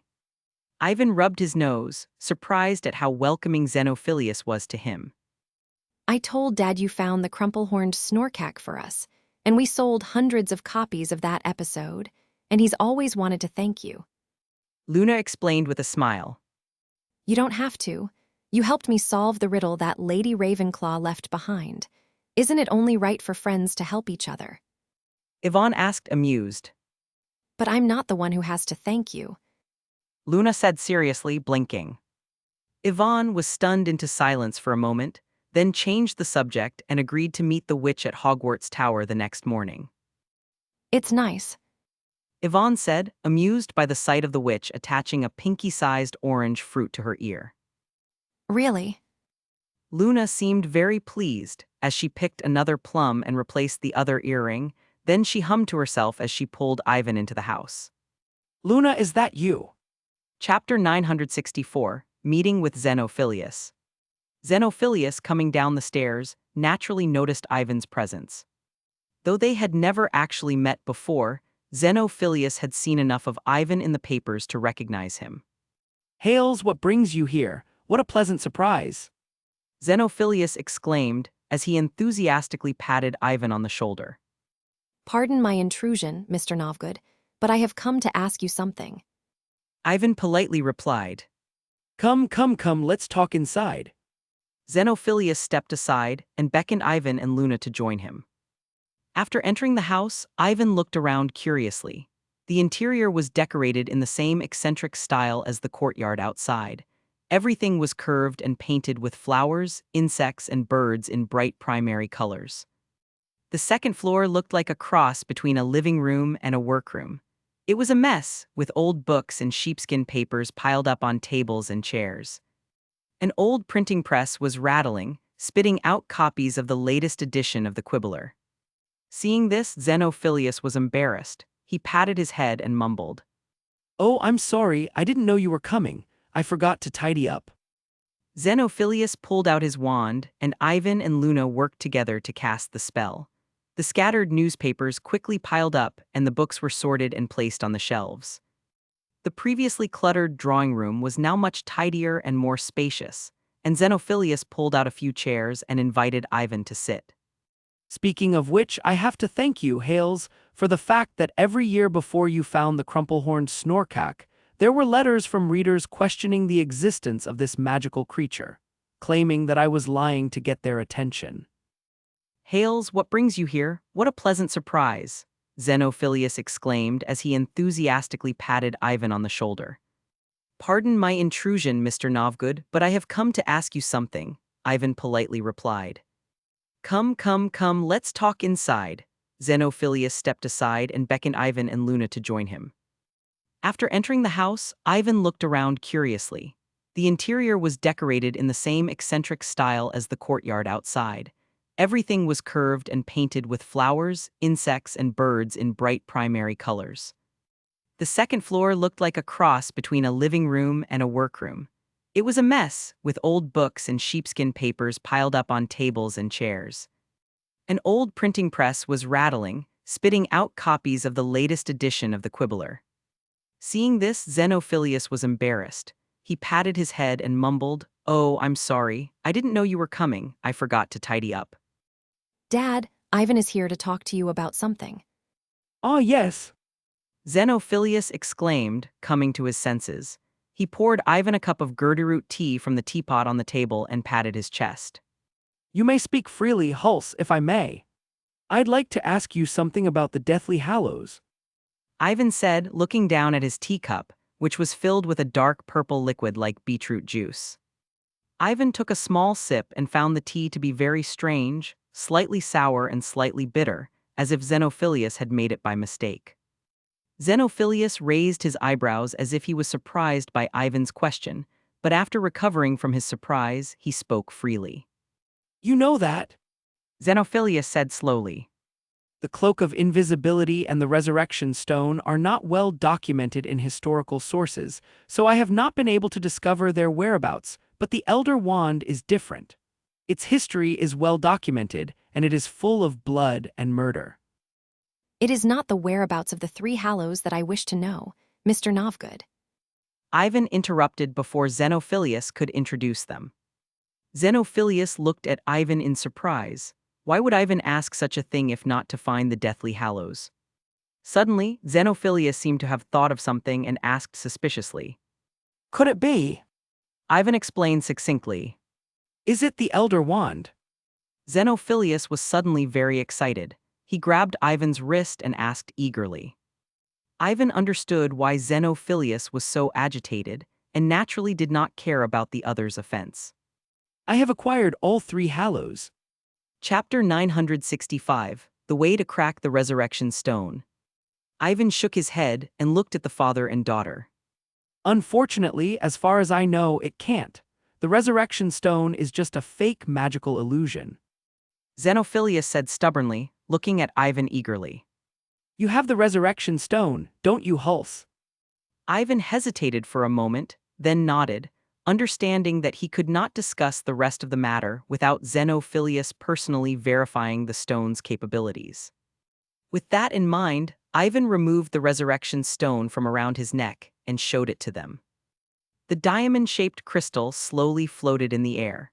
Xenophilius was mesmerized by its magical glow. With Ivan's consent, he turned the resurrection stone 3 times in his trembling hands. The next moment, a witch appeared in front of them. She looked to be in her early 30s and resembled Luna. She had a faint smile on her face that was exactly the same as the one Ivan had seen in the young witch's memory. Xenophilius was overcome with emotion. He stood up and called his wife's name repeatedly, as if he intended to touch the witch's cheek. Ivan frowned at Xenophilius's loss of composure, vaguely regretting his decision to hand over the resurrection stone. Despite his warning about the flaws in the resurrection stone, Xenophilius did not listen. Ivan's worst fears were soon confirmed. After a long conversation, Xenophilius was convinced that the resurrection stone had summoned back his wife's soul, despite Ivan's claims. That's my wife, all right. Xenophilius shouted stubbornly, clutching the resurrection stone in his hand for fear Ivan would take it back. Xenophilius's obstinacy frustrated Ivan. If it had been anyone else, he would have made them see the truth. However, this was Luna's father, and he could not do anything to him. He just needs some time. Ivan turned to look and noticed that Luna was still standing where she was, not obsessed with false magical visions like her father Xenophilius. Even when the witch gently waved at her, Luna remained where she was, although there was sadness in her eyes. I can feel that it's not really her. Luna's disembodied voice began again. Ivan fell silent. He should have known that the resurrection stone was a thorn in Xenophilius's side. Perhaps he had made a mistake by coming here to question him about the Deathly Hallows. The best way to destroy someone is to give them their last hope and smash them in their face. Do you like it? I painted it myself. Luna whispered, looking up at it. It's very good.